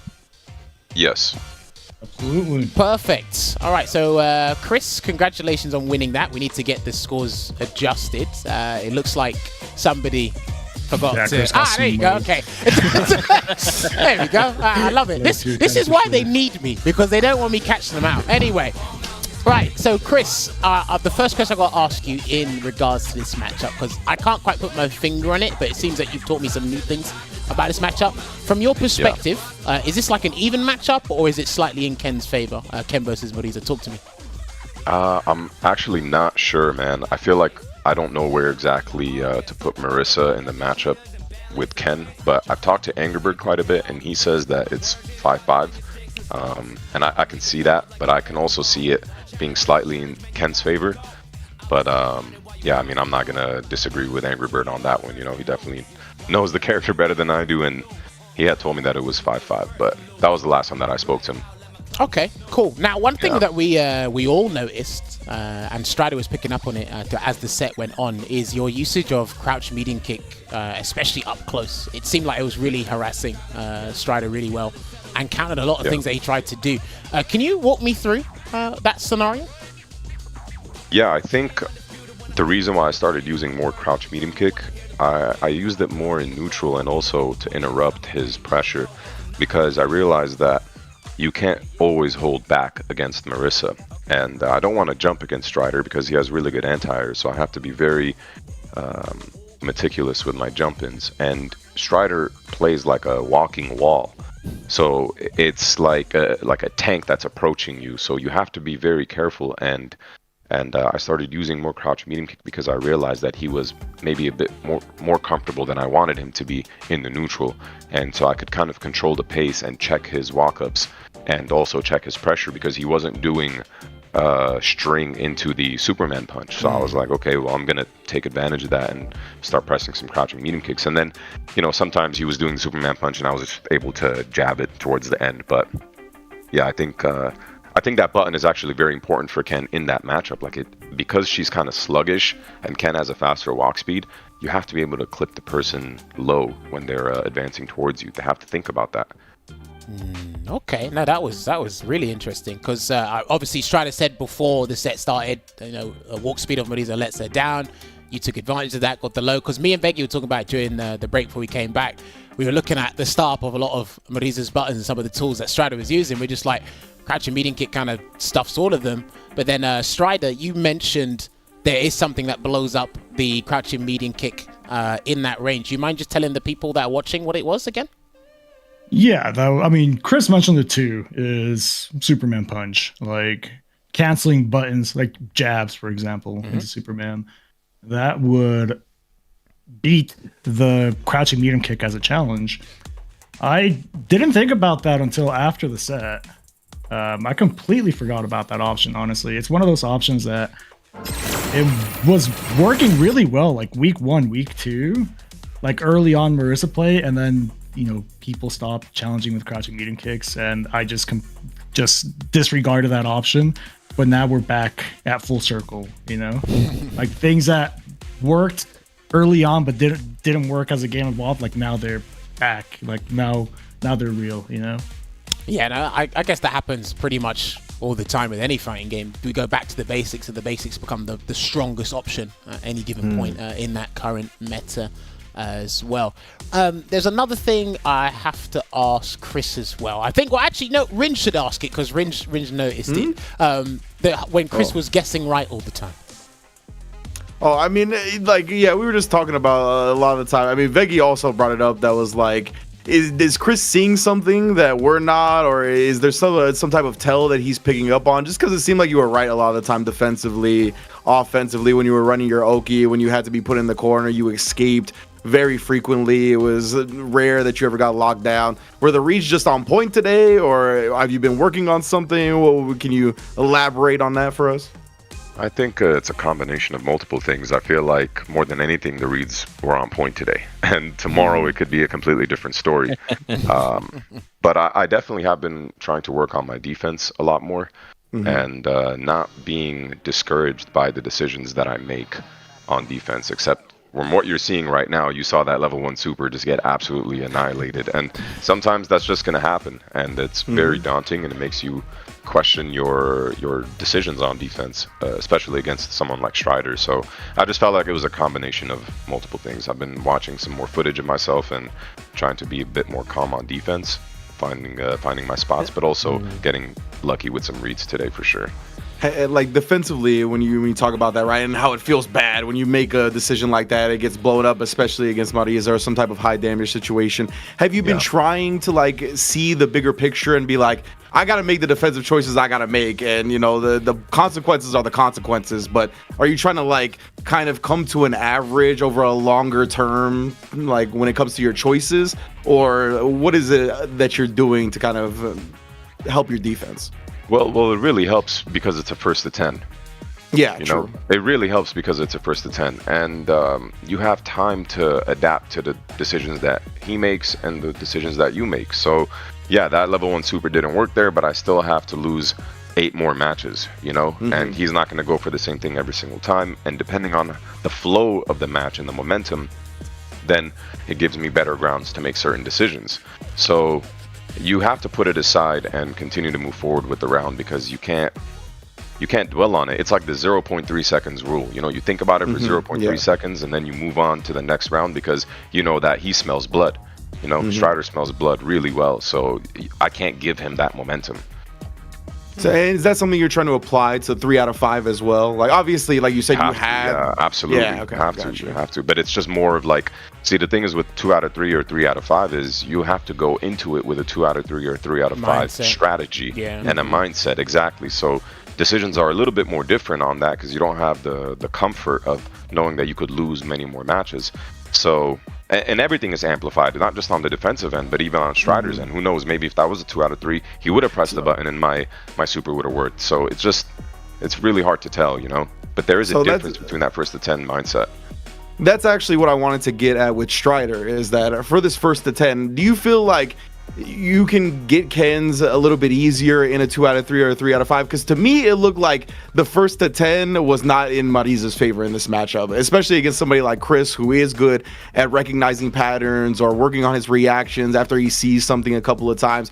It just felt like Mariza didn't have enough in her playbook to me when it came to the first to 10 in this particular set. The character's insane in short sets and long sets. Honestly, like you mentioned, Chris guessed right like 90% of the time. It doesn't matter what character you play. You could play, Luke versus Ken, and if or Luke versus Manon, and if Manon is guessing right 90% of the time, it doesn't matter. Like, right. That's ultimately, I don't think that's a character thing. That's Chris made some smart adaptations, and I didn't adapt fast enough. But we'll go back and forth. It's not like the character is just gone. Like, that's not. I don't want to turn this discussion into the character. I'm not. Yeah, no. I mean, we always go. We always go back and forth. I wasn't necessarily trying to get at Mariza being weak or anything like that. It's just that over time, it feels like a lot of her things that take a while, that Chris was catching on to the reactions, that it just felt easier for him to react later on. But yeah, if you say, obviously, you know the character better than I do. If she's got more in the playbook, just didn't play out the way you said today. Or like, Chris was just right all the time for some reason. Nah, it was. Let me ask Strider this then. When you're trapped in the corner against Ken, what are you thinking in terms of how to get out? Because we saw a couple jabs that worked, some jabs lost. You tried supers, you try everything. Do you just cycle through options, or it's like, okay, I'm confident I can get out of the corner? Like, talk to me through that. It's a guess. It doesn't matter. Like, at that point, the game comes at a standstill. It's just you're forced into these guesses, right? And you have to commit to your guess. Chris was mentioning this about like wake up supers, how you can't be scared of doing them, even if you guess wrong. It's a guess. You have to guess, and if you guess wrong, you have to be okay with that. If you make a guess, you have to commit to that guess. You can't guess and then beat yourself up because you guessed wrong. Like, you're committing to it, and if you guess right, the thing is, like, you have to go for guesses that have higher reward, especially like perfect parries in this game, for example. Like, landing a perfect parry while you're in the corner, that reverses the momentum. You corner your opponent and you put him in that position. Jumping out of the corner, like, you have to take these risks, because blocking and doing nothing in the corner is also a risk. No, that is true. I kind of refer to the parry as the universal disruptor of the game. It can literally... it really is. Legit, everyone's got it, and it can flip everything on its head. And if you guess wrong, okay, you can try again, or you could lose again. It's quite simple as that. But sorry, Rin, did you want to ask something to add on to that? Yeah, I was just going to ask, because like you mentioned, Jammers, we saw the light sequences a lot, and Strider, you would try to press in between them, and like Jammer said, you got some challenges successfully sometimes it didn't work out. But I feel like we didn't see a lot of parry on the light sequences for you. Is that something that you are thinking about dabbling with a little bit more? Don't really want to risk that? We saw a lot of challenge and backdash and stuff like that, but not a lot of parry, it felt like. Yeah, I'm not sure why. I'm usually like really parry heavy. Like, I parry like right after parry. Like, I'm mashing parry. If that's like one of my go-to defensive options, because it just opens up so many other things. Yeah, I'm not sure, honestly. It's just one of those things that slip through the cracks. Go into. Yeah. Completely understandable. I mean, like, the pace of this game, like Strider mentioned it before, there was a tactic he completely forgot. He didn't realize until after the set, and I've said this throughout all watching tournaments and online stuff with this game. It's like, sometimes you actually don't sit down and think about things until the set is completely done, whether you've just been put in the loser's bracket or you're out of the tournament. It's like, oh damn, I really forgot about that. Because this game is like the whole Mike Tyson thing to me. Everyone has a plan to get punched in the mouth, right? Like, you just play the set, and then afterwards you're like, oh, okay, I probably could have done that, but I was aware of it. I wasn't present in that moment to decide of doing it, and I see that a lot with this game. So it can be a thing, like Chris mentioned before. If it slows down over time, certain things might be more apparent, but I like that, Strider, you've mentioned, and it can be reassuring to players still trying to improve. It's like, look, you have to acknowledge the guess and make the decision, whether it's right or wrong. I think a lot of people try to, because people don't like uncertainty. They just don't like it. But when you like establish them, it's like, look, it's going to happen whether you like it or not. It's left or right, up or down, block or grab. Like, just pick one. and we move on from that, I think it's mainly because of the stakes that are at hand. That's why people are so, what's the word, maybe nervous about a lot of these situations, and why people, express their disdain about Ken a lot. Is I'm in the corner and I always guess wrong because he's got a safe. Defense is scary. Defense is scary because you feel like you don't have control, right? You're at that point, the matchup, or it all boils down to very simple guesses. But that's fighting games. Yes. That's just fighting games in general. Name a fighting game that doesn't have these situations. Right, that's very true. Ultimately, that's the fighting games are all just a bunch of mini guesses. Even neutral, you're playing mini rock paper scissors, multiple times. But just an offense, or when you're on defense, that game of rock paper scissors, if you guess wrong, you might lose the round. That's the only problem, right? Well, I think a lot of the contemporary fighting games have gotten a lot more punishing over the past maybe 5 to 7 years, because it's like, okay, you could have like literally an accidental input, right? You could do a DP when you wanted the fireball, and because of how the games work now, you actually could lose the round because of a mistake like that. Sometimes there might be an unexplained interaction that happens, and your opponent just knows how to convert into 70% from that scenario, and you lose. It's like, well, I guess that's that. Like, you just kind of have to move on, and it can be very difficult, especially with how frustrating the learning process can be with fighting games these days. But hey, they're a great spectacle to watch. I love it when Marisa players do 80%, and I'm not the one getting hit by the 80%. So it can be as simple as that. Veggie, have you got anything you want to ask these guys?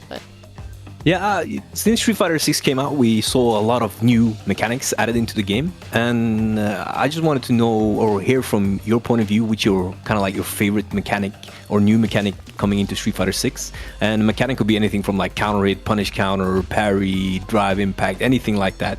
It's just interesting kind of hearing what your take is on which mechanics you really like. We can start with Chris T.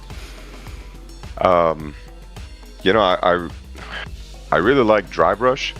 I think it's fun to use.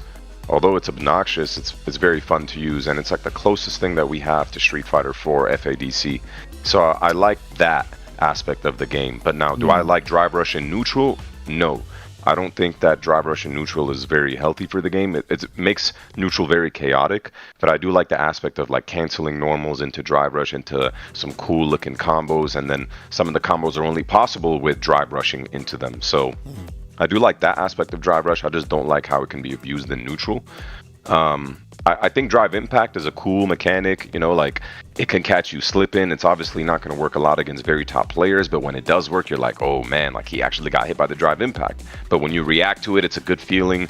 So I do like that aspect of Drive Impact. Parry is, it's a hit or miss, it's not as broken as it was in Third Strike, but it definitely is very, very, very strong right now. And I think you can see it from the way that the Japanese players are using parry. And the way Noah uses parry. Shout out Noah.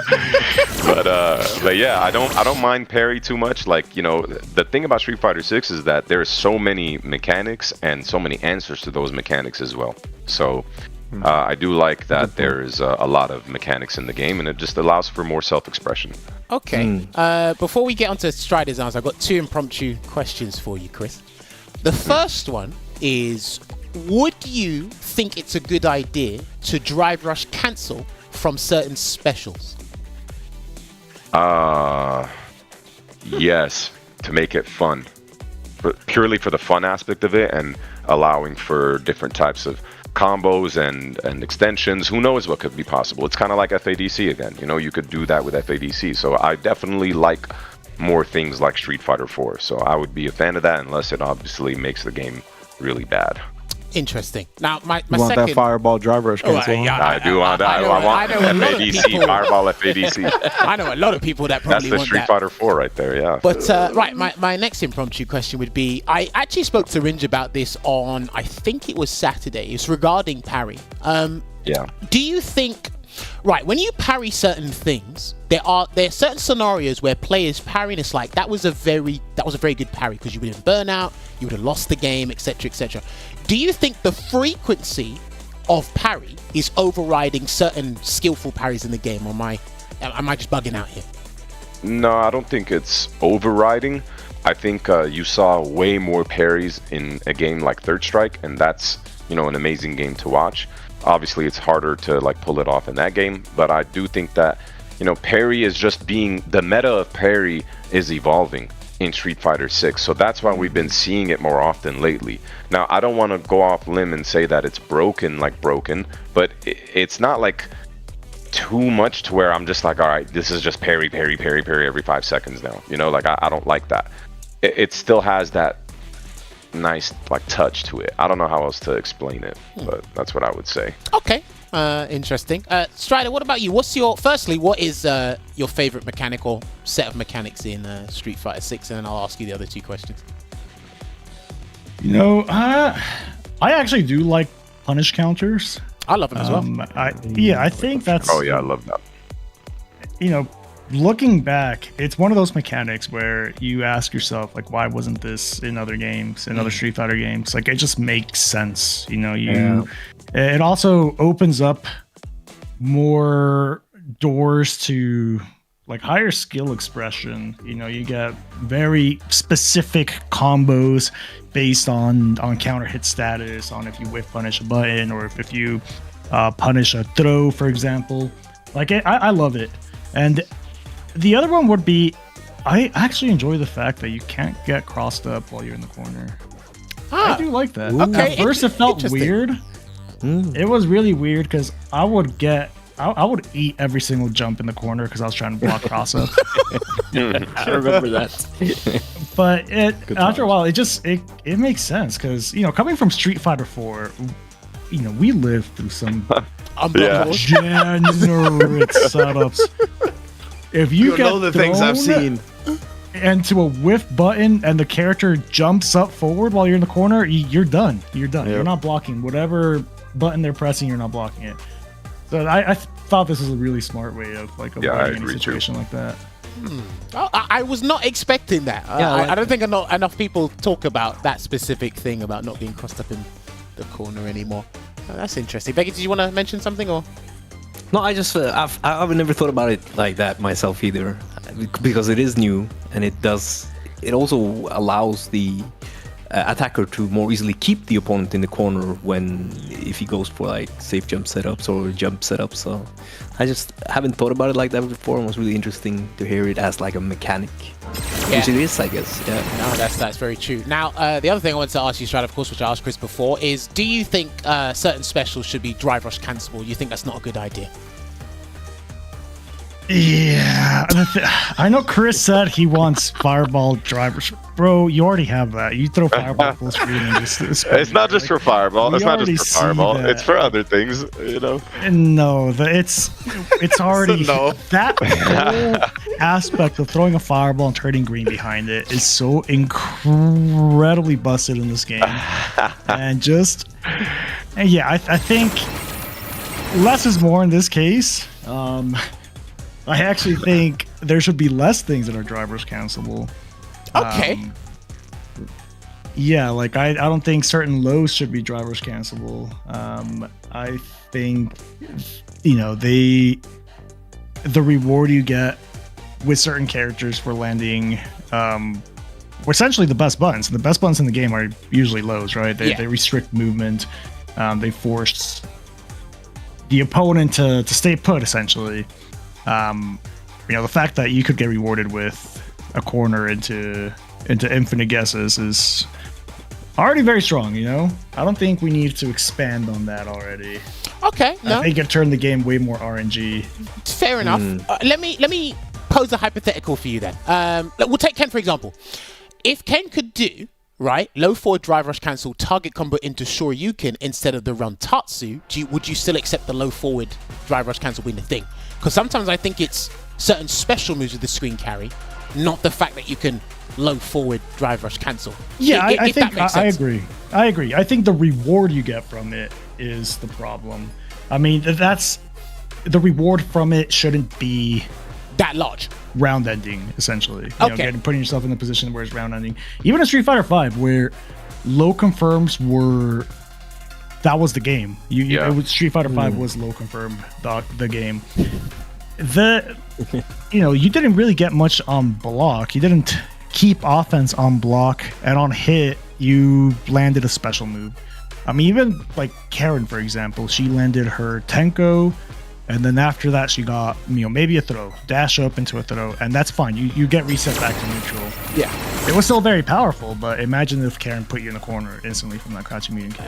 Well, I mean, it'd probably I be, think the reward for sure. Yeah, no, it'd probably be a different timeline, and we can probably ask Doctor Strange if he could change it for us. Who knows?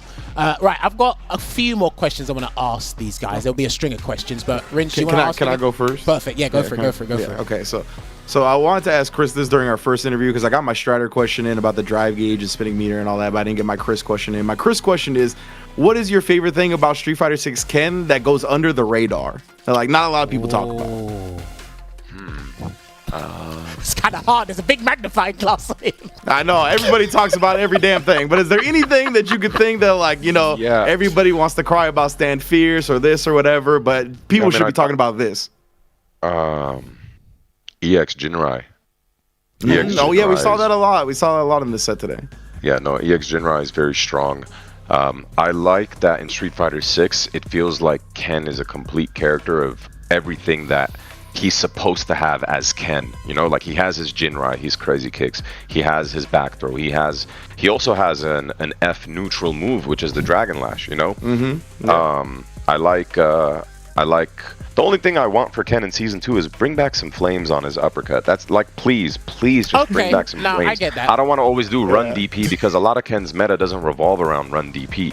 So I want to see more like fierce uppercut flame. But other than that, I mean, I think Ken's standing light kick is so powerful, and that's one of the best additions to Ken in this game. And I just really love how they designed Ken in this game. Like, way more complete than Street Fighter 5 Ken. Ooh, all right, sick. So then this one is for both you, and Chris, since you just answered, we'll have Strider answer this one first. So I was wondering what you two are working as players to try to take your game to the next level, like whether it's in-game, mentally, spiritually, whether it's on execution, reaction. Like, I want to know whether it's in-game or out of game, are you guys doing anything specific to try to break through a plateau that you're hitting? Is Strider going to answer first? Or? Oh, I don't know. I mean, honestly, I can go. It's right now it's difficult to really test your plateaus because we don't really have offline competitions. I feel like with offline competitions, you really get to test where you stand against the field of the rest of the field. Yeah. I think right now, because that's lacking,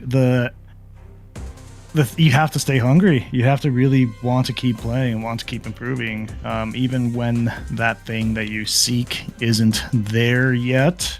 Hopefully, Capcom, please. Even though that thing isn't there yet, like, you still have to find ways to stay hungry and keep playing, keep competing. I mean, I think streaming the game has really helped in that sense for me personally. Like, I'm enjoying the process way more while streaming it. But yeah, for me, it's just keeping that fire there, keeping that fire lit. Because I feel like once that's gone, then that's it. You're not really gonna push yourself. So keeping the motivation, hunger high, and the streaming is helping with that. Yep. Interesting. Awesome. Thank you. Chris? What about you, Chris? Yeah, I mean, I would say the same thing as Strider. Streaming has really helped out. It's you're always working on your mental aspect of the game. Obviously, judging your performance comes more so from like the offline setting because there's so much more pressure when you're in person in real life. So other than that, just kind of working on those things and streaming the game. Yeah. Because I was gonna say, I know we talked a while back during one of your World Warrior victories that you had started reading the Kobe book, right? Or like a book that Kobe read or something like that. Has that helped anything with your mental approaching fighting games? Always. Yeah, you're always a student of the mind, and that's the only way you can actually win anything is to, you lose and then you look at the greats that have done it before you and try to replicate what they did and how they thought, and then see if that provides you with some victories, And I'm sure Strider has looked into sports psychology as well, like the best players do. Oh yeah, absolutely. I think that's common between anybody that's trying to compete at the highest level of literally anything. It turns from you versus your opponent into a you versus you. 100%. So that's you're just constantly working on being a better version of you, working on your flaws. Like that translates to literally anything you do. But that's common. When you see the highest percentiles or the people on top of their field, and regardless of what hobby you look at, that's always going to be something common, is that aspect of like you versus you, like you trying to improve yourself, and it reflects against your opposition. So that's a really good way of putting it. Oh, that's interesting. Did you always have that approach to Street Fighter, or was it something that came after a while of playing? I don't know which game you started with, but like, did you start with this kind of? No, hell no, definitely not. I'm a no-niner, man. I started playing the game as a teenager, just pressing buttons and doing cool stuff with Abel. And as I I really liked competing, and as I delved deeper into it, I started running into a lot of roadblocks, of mostly mental roadblocks, and just the journey of how to overcome those. It kind of gives you this perspective, like you truly start to understand the process of just improving in general. Okay. No, yeah, definitely. All right. Well, Hold on. And Christy, did you also have kind of that same? Did you also start more casually, and then you had that epiphany, sort of, with a competitive mindset, or was this something that you came in with into? No, I mean, it was casual. I wanted to play Street Fighter 4 with my older brother, and then it turned into me stumbling upon Evo Grand Finals on the internet. And then once I saw it was Daigo versus Justin. Once I saw that, I was like, oh my god, like I have to be the best Ken. I have to compete in tournaments. This looks so much fun. And then your journey starts. Okay. That's another interesting viewpoint on it as well. No, I really like that. Good answers from the both of you. Now here come my string of questions. The first thing is, let me ask you guys about the online experience, and I'm talking about it from a perspective of the ranking system now. I think the system's a very good system put in place, but I think the experience might not be fun because of how many people value MR and don't finish the first to two. This might be the salty side of me coming out. But is the online experience fun for you guys in general? Chris, let's get your answer on that first. Yeah, I think the online experience, when you play custom lobbies against friends, is very positive. The online is the best we've ever had, and it's amazing. So you can't knock that. But when it comes to like the ranked match experience and how it's region locked, and you don't really get to play everybody, you get to play the same people. Also, the way the MR system's kind of set up, it's getting kind of like frustrating to play ranked, and also for some reason I'm not seeing this being talked about enough, but it takes me 10 hours to find one match. Once you hit like a certain MR, it takes so long, and then you also get matched up with diamond rank players, and then just like you don't want to play because you're not going to get any MR. And I've won and done so many people now because I don't have time, and when I do have time, I wanted to like actually get some points, but then it becomes a points thing, so it's just a rabbit hole. The ranked match experience, it feels more like a rabbit hole, but the online tournaments and the custom lobbies and stuff has been a tremendous help for the professional players, for sure. Okay, no, that's interesting. I like that you brought it up that way. I think with the implementation of MR, it's made it not fun at both ends. It's like you're burning a candle from both ends, right? There's two problems.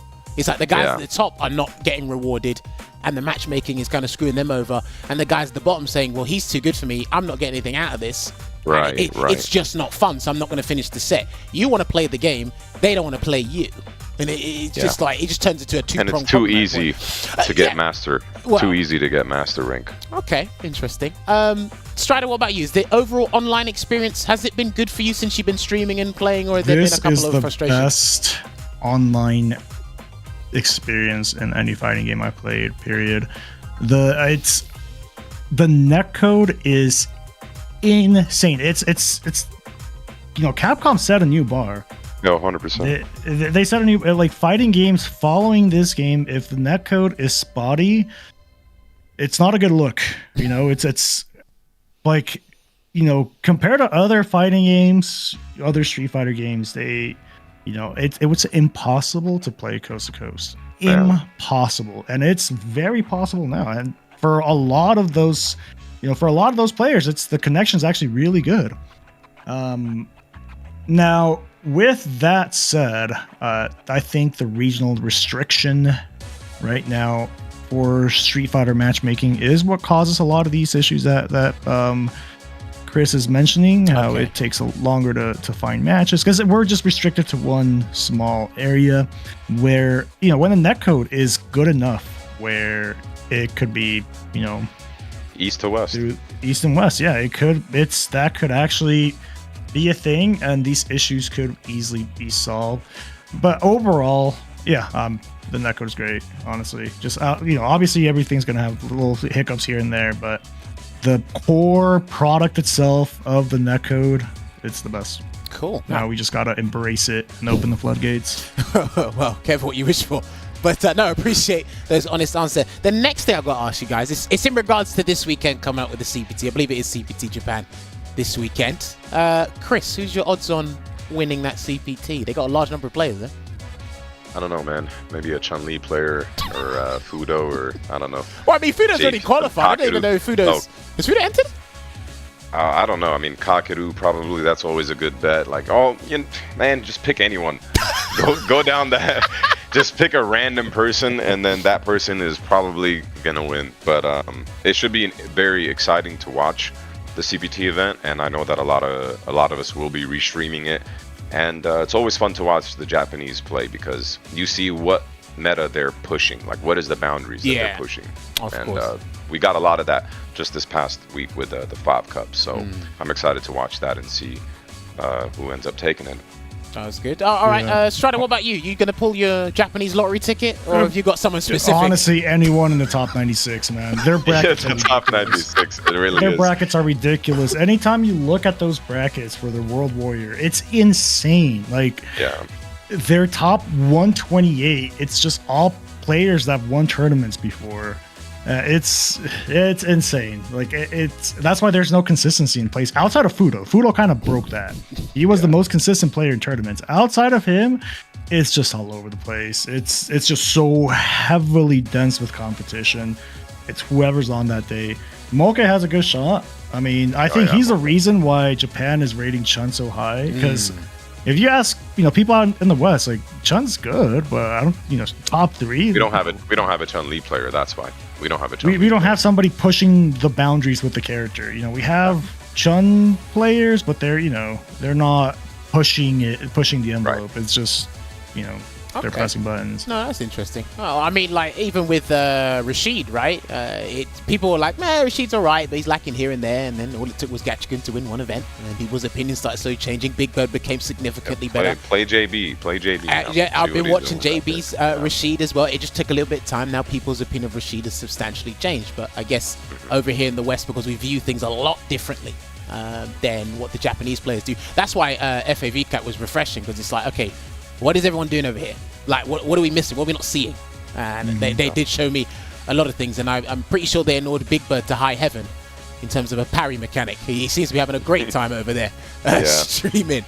But the next question I wanted to ask you guys, this might have to be my last one actually, because we are short on time, is are either of you planning to go to the LCQ for Capcom Cup, or are you just going to let this one slide and just watch the competition? Chris, we'll go with you first.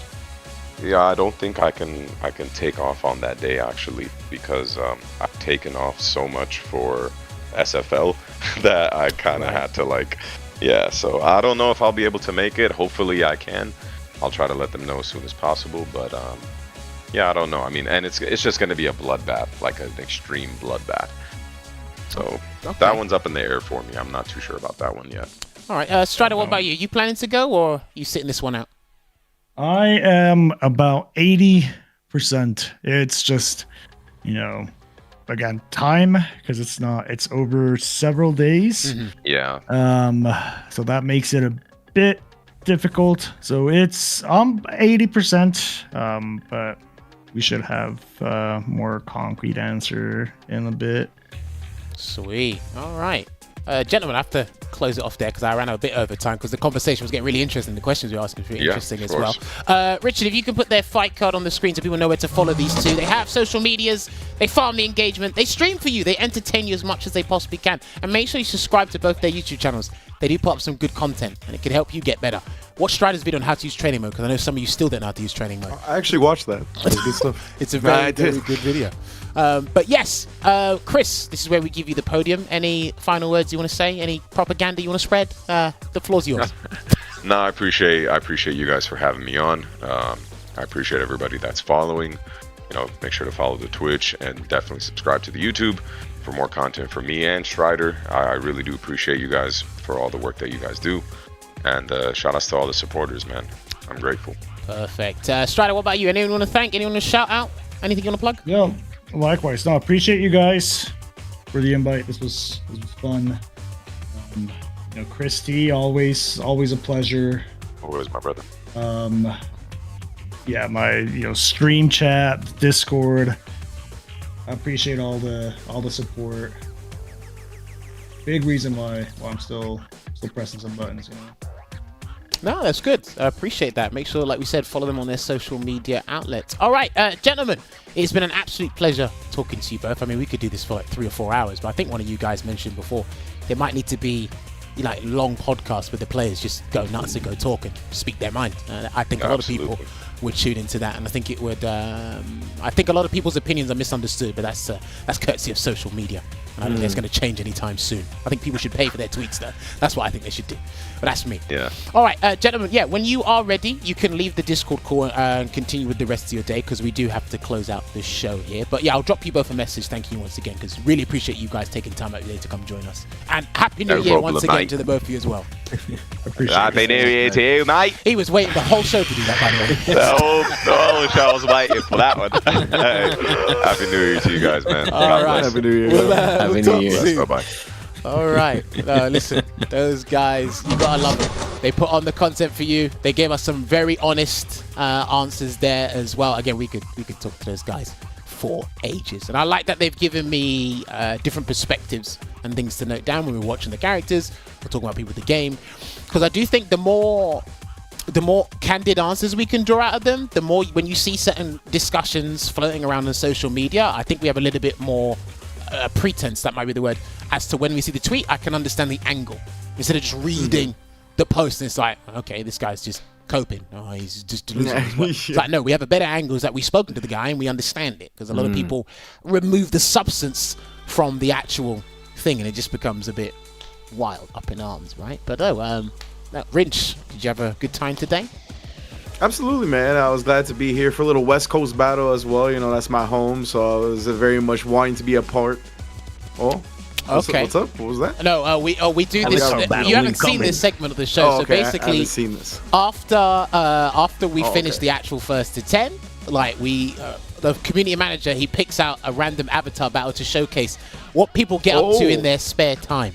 And I see. Okay. We've seen some crazy characters. Indeed, I think they're trying to load up one of these things now, and again, there will be some more avatar gear coming soon with the Spy Family Street Fighter one. That's coming on January 9th, which is a week away. So it'll be next Tuesday that we do get it there as well. But as whoever's sorting that out in the back, Veggie, what about you? Did you enjoy today as well in the discussions?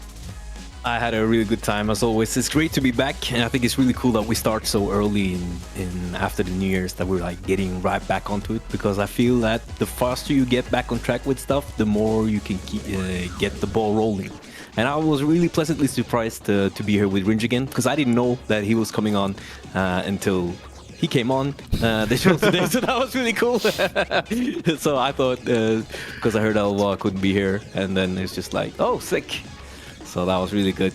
And, I have to do this for a while because he always asks you, Jammers, did you have a good time? After you've asked us and been so nice to us, someone needs to make sure that they check in with you as well.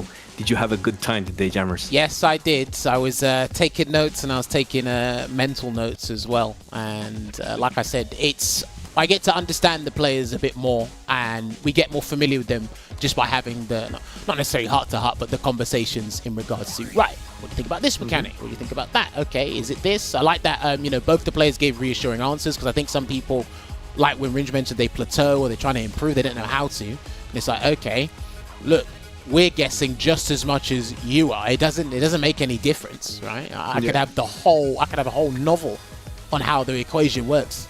It's still a 50-50, dude. Like, come on.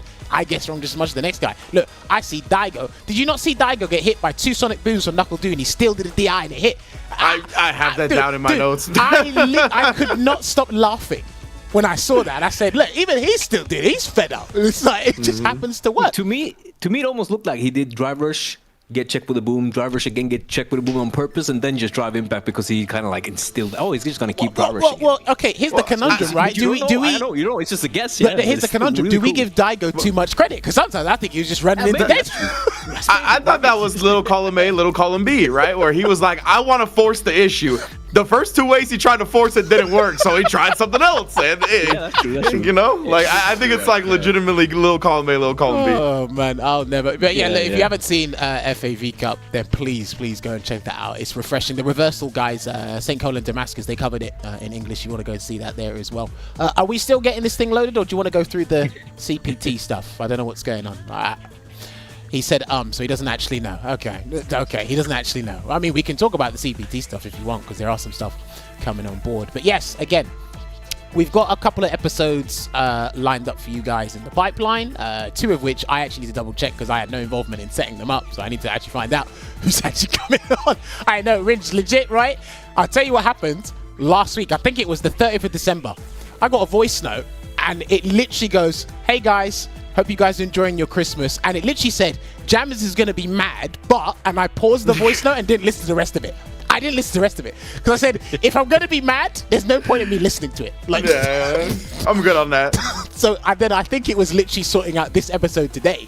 So I was like, okay, cool. I'll just roll in. Let's talk to the guys and let's get on with it here. All right, we're going to roll through with the CPT stuff. Okay, so this weekend, there's over 800 entrants for CPT Japan. They rescheduled it one. Goodness. It is happening this weekend. Put a timer on, put an alarm on. You don't want to miss it, right? Because there's only going to be one winner this weekend, but there's over 800 entrants. The Japanese have done something the rest of the world have not been able to do. They've embraced this game, and they managed to rally on even more people. This game is going to be crazy. Like the guy said, anyone in the top 96 could win the tournament. Buy a lottery ticket. It might actually work this weekend. But tune in at twitch.tv/CatConfires. Or heck, if you watch it on YouTube, the live stream, go and check it out there as well. Do we have the SFL ads? I don't know if there are any more CPT. All right, so we should have... Yes, you can register for US, Canada, East. Damn, I should have asked those guys who they think was going to win this tournament. Oh, I should have asked them that. Damn, I regret not asking them that now. Okay, but yes, you can still sign up to US, Canada, East if you have not done so already. You are a viewer. This is going to be another big tournament as well. Mena was in this region, but he's qualified already and he stepped down from this region. So you've got Knuckle Doo, you've got Punk, Idom as well. There's probably 1 or 2 hidden talents I'm forgetting. There could be a surpriser. It could be an expected name to win this one. But get registering, check it out. You don't want to miss this one. There's going to be tons of CPT action and preparation for the Capcom Cup. Speaking of which, do we have the Capcom Cup graphic that we can show? I don't know if we have it there. Yes, it is. There you go. Capcom Cup going to be from February 21st to 25th, but the LCQ is going to be from the 16th to the 18th there. Tickets are available. I believe the VIP tickets are completely sold out. VIP or the gold tickets. I can't remember. There's 3 tiers of tickets. The top tier ticket is sold out. So you can only get the other 2. So if you can join us for the Capcom Cup, then please get on that now. And then you can register as well. It's a lot of time. If you can make it down and enjoy a week-long celebration of Street Fighter, just a weekend or whatnot, then please get registered. Capcom.us/cup at register there. It's going to be Los Angeles, California. You don't want to miss that. If you can't join us in person, then heck, twitch.tv/CatConfighters, the LCQ and the Cup itself and the SFL World Championships will all be on that same channel. Yes, there was this as well. This weekend, once the winner of the CPT Japan has been crowned, I believe a couple hours afterwards, you can join us on twitch.tv/ReversalGG to find out who from the UK will be heading to the Capcom Cup via the World Warrior Regional Final. It will be happening offline Sunday, January 7th from 1 PM and offline venue, all PCs. The guys are going to enjoy it. It's going to be great. So you're going to see Ending Walker, Broski, Lex, Problem X, Shax, Four Fills, Muscle Noob, and Hurricane. Just to let you guys know, Flawless Deku was supposed to be in the regional final because he earned a spot. Hurricane was actually 9th on the leaderboard, but Flawless Deku cannot attend the regional final for particular reasons. So Hurricane is taking his place there. So that will be a new 8 there. Who knows? Ending Walker could go. Maybe Rosie will like literally spread the word of Aki is cool. Maybe Problem X will come. Maybe Lex will take it. We'll have an American represent the UK. Yeah. Let's go. I love it. I love it. Just came out. And Rock and Guile too. Let's go. All right, listen, 2 guys from the UK repping. How about that? But yes, please come and join us on the offline regional final. It'll be good. Myself, Logan, and Sengan should be doing that down there. So hopefully you guys can tune and enjoy the action as well. So yes, I believe that is. Oh no, we got SFL. Don't forget about that, please. I keep forgetting. I'm just looking at these two like they're going to do something, which should be my production team. They're going to do something. So show me the SFL graphic so the guys can know. Every Wednesday it is SFL US. Have we got that one? Are we going to do that one? No, we're going to do SFL EU first instead. Right. Every Friday from 7 p.m. UK time, you'll see these 6 teams in action: Mouse, Wolves, BK Roll, Guild, 00 Nation, and BMS. We are going into week. It's either 8 or 9. It's week 8. Okay, there we go. It is week 8 we are going into there, and that will be happening this Friday. We are on the second leg of the season for EU. Have we got the leaderboard as well to refresh people's memory? Yes, we do. There you have it. It's what the leaderboard is looking like after week 7. Killzoo's team at the top, BMS with 200 points. Phenom's team only 5 points behind them with 195. Problem X's team, Miles, 175 points. Luffy's BK Rog, 135. And it's funny that the new teams, Guild and Wolves, are in the relegation zone. Hopefully they can pick up speed and get those points so one of them can get into the playoff spots there. But it's not looking too good for Guild or Wolves there. This is what week 8 the fixtures are looking like. You got Wolves going up against 00 Nation, Mouse going up against BMS, and Guild going up against BK Rock this time round. The roles are reversed. The positions have switched for each teams. But yes, hopefully you can tune in on Capcom Fighters this Friday from 7 p.m. UK time.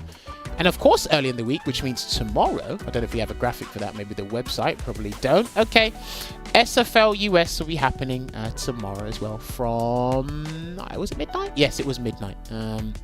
Of course, that will be it for SFL. I can't remember if it's week 10. Week 10 it is week 10. Yeah. Week 10? Okay, there we go. So yeah, you don't want to miss that either. And they've got crazy characters. Love what Vicious, Tasty C and Rob are doing there. Love what Ringe has been doing with his short clip analysis and looking at SFL stuff as well. He gives you a deeper insight on probably what you should be looking out for when you're watching a Street Fighter 6 match. Will probably make it more enjoyable for you guys as viewers at home, because we do our job by allowing us to. We want to make you see what we see, and then when you see that, you're along for the ride. And it makes it that much more enjoyable. And I think it's been, personally speaking, I think it's been a little bit harder because of how fast the games go, so we might miss it. And because people just want to see the game, they're not valuing the analysis and the things that build up towards the game. So there's so many things you miss. And then this goes back into this is a personal gripe, so I'm just rambling at this point. It's I still value long form content over short form content, but Rin just found the way to make the short form content. It's like, look at this and tune in here. Like, look at this, look, come here. So props to you for that, honestly. And that's what I'm trying to do, because I know like long form content's hard to get into. I like my long form content too, like whether it comes to fighting games, whatever I'm into. But I know it's a little hard, and I know like just popping that can't open, and that's how we all got this deep in the first place, right? We fell into a little of a shallow hole that ended up being deeper than we thought, and then we're off to the races. So that's, like you said, what I'm trying to do. I'm trying to get the people to see what I see, because that's the stuff I'm talking about is the reason I fell in love with fighting games, and the reasons I think fighting games are so cool. So yeah, I'm just trying to bring that to the forefront to hopefully just trigger somebody into wanting to really dive deep into the rabbit hole of fighting games and, you know, look up everything that's so cool about them. Yes, and don't forget, this guy does amazing content as well. He's been his social media game in the past 2 years has gone from here to up there. And I don't think it gets appreciated enough. That might be the algorithm working against you. But hey, just keep doing what you're doing, honestly. Thank you. But yes, I believe that is about it from... No, it's not. Okay, no, there we go. Don't forget, this is the partnership that's happening next week, or there'll be some gear that's coming out next week. A special January 9th for Spy Family. I like my anime. I know Ringe took a jab at me while I was not on the mic earlier. Don't worry, I heard that from the back room loud and clear. But yes, there is a partnership happening next week, so do be on the lookout for that. I can't wait to see what gear they actually put into this game as well. The partnerships and the thing that these guys do, Street Fighter, is absolutely insane. So I'm hoping we get to see more like this, and the Baki partnership that happened not too long ago. Oh, okay. Apparently they found an avatar battle. All right, here we go. So what's happening? Have we got right now? Oh, so we got Aki versus Ken as the base. Yeah. I was gonna say we got some Aki action for sure. Okay, Aki. I don't know if this guy's gone full-blown Aki, or has he got like other special moves that we don't know about? I guess we'll know in a second. The claws really disturb me. I didn't think these avatar battles would get the Aki claws. It looks like it's just Aki versus Ken. No, that's Chun-Li. No, that was Chun-Li spinning. No, not spinning. Yeah, wait, what is... We got some Chun-Li stuff. I like that he's got up kicks and DP. Don't you take to the skies. The double DP. Yeah. Both, yeah. Okay, and then jumps away. Oh. Yeah, I think the guy, I don't know, is this his Street Fighter version of Freddy Krueger or something? That's all I've been thinking about this whole time. I was like, oh, can we get a guess of Freddy Krueger character? Like, what? Okay. This guy seems to be having the time of his life. One of them's on modern, the other one's on classic, by the way. Oh, Blanca He's got like the Jason mask. Oh, that was fire, actually. Yeah. And he's got DJ's feint. Yeah. Oh, the air blocker ball. Nah, this one looks a little scary now. This guy was actually holding out on us, and he's got even Aki's level 1. This guy was holding out on us the whole time. He was doing all Aki combos and sequences, and he pulls out Blanca Ball, DJ's feint slash SPD. Nah, the blocker ball into SPD was sick. Like, that was actually fire. Dude, the guy we had on last time, he had this really cool extended combo with Blanca and I think Rashid. It was wild. What? It was wild. Yeah, he comboed them for a minute, like for a very long time. It took like extreme amounts of damage. Look at that. Oh, the ball with the blocker ball. I like this, bro. Dude. I don't know what the guy on the I don't know what the guy on the left wants to do. He's throwing a fireball. Then he has That's right, fire. He's playing the streets of fighters, bro. The Hadoukens and the Shurikens. Why not? Okay, what? That would have comboed. What? What? That is not how Aki's roundhouse works. No. That is definitely not how Aki's roundhouse works. So good. I feel like the fireball is higher up on the screen. Maybe. It's tall. Because the character is tall. Yeah. Oh, just gets jumped in on, bro. It's instant up kicks. Okay. Smoke, bro. Oh, the parry on the super. Wait a minute. I see. That's how it's supposed to work, right? Like knock you away, not vacuum you in. Yeah. Oh, okay. He's got the whole moveset. What's interesting as well is that he's only poisoned his opponent. He hasn't really done the whole Toxic Blossom effect and come up with some new crazy... That's done, isn't it? Yeah, it's done. Ooh! Damn, dude. Like, what? Yeah.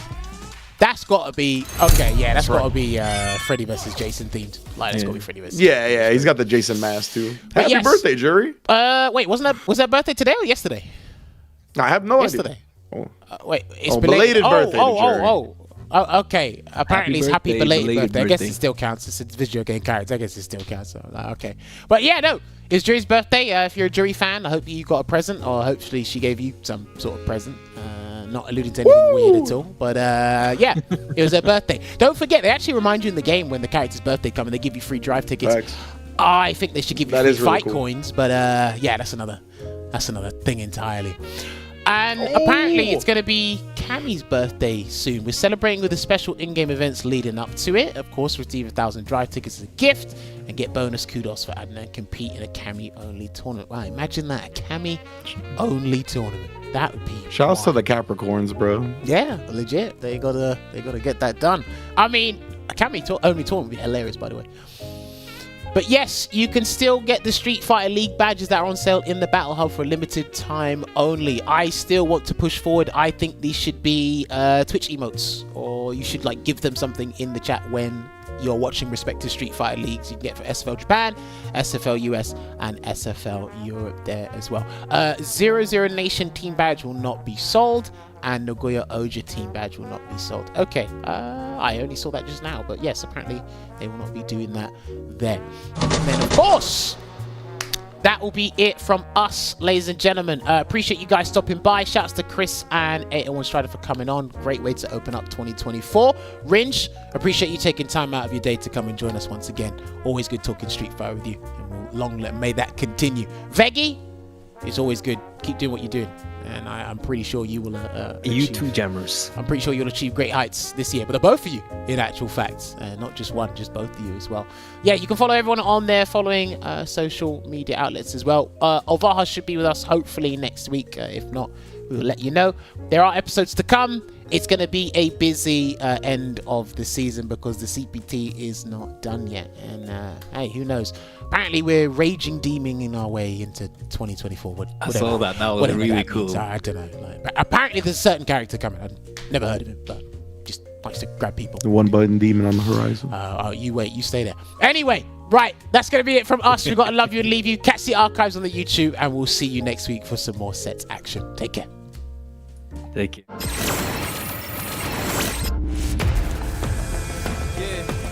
Y'all already know. You know what time it is. I belong in the top spot, #1. Hope you ready for the fight. Reign supreme. Put 'em up, let's go.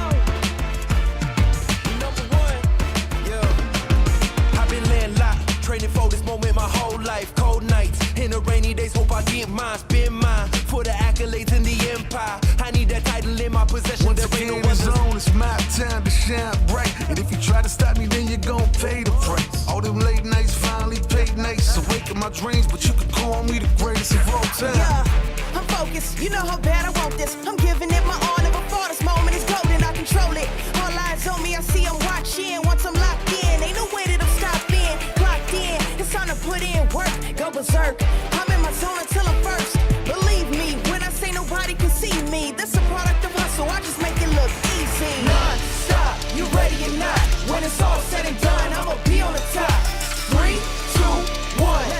I'm ahead of the game. Y'all remember my name. Non-stop. You ready or not? When it's all said and done, I'ma be on the top. 3, 2, 1. Let's go. Yeah, I belong in the #1 spot. I always kept the business, nothing personal. When you always see nothing, I just barely scratch the surface. Roll me in the rain, let me do my thing. Thought they hit me down, fighting through the blame. When I'm in the zone, I ain't never say much, but you see me up top. You see my numbers healthy, the pressure don't stop. Until I'm in the top, see the bottom seeds watch. They almost see me flop, but I'm stepping on them, watch, let them watch. Born ready to fight, this is my moment. Coming for it all, just show me my opponent. Wanna be great, I'm a legend in the making. And this is mine for the taking. Cause I got what it takes to be on top. I'm #1 cause I don't stop. Hard gas, no brakes, high stakes. I don't act tough till the tussle let them fold ya. Non-stop, you ready or not? When it's all said and done, I'ma be on the top. 3, 2, 1. I'm ahead of the game, y'all remember my name. Non-stop, you ready or not? When it's all said and done, I'ma be on the top. 3, 2, 1. Let's go. I belong in the #1 spot.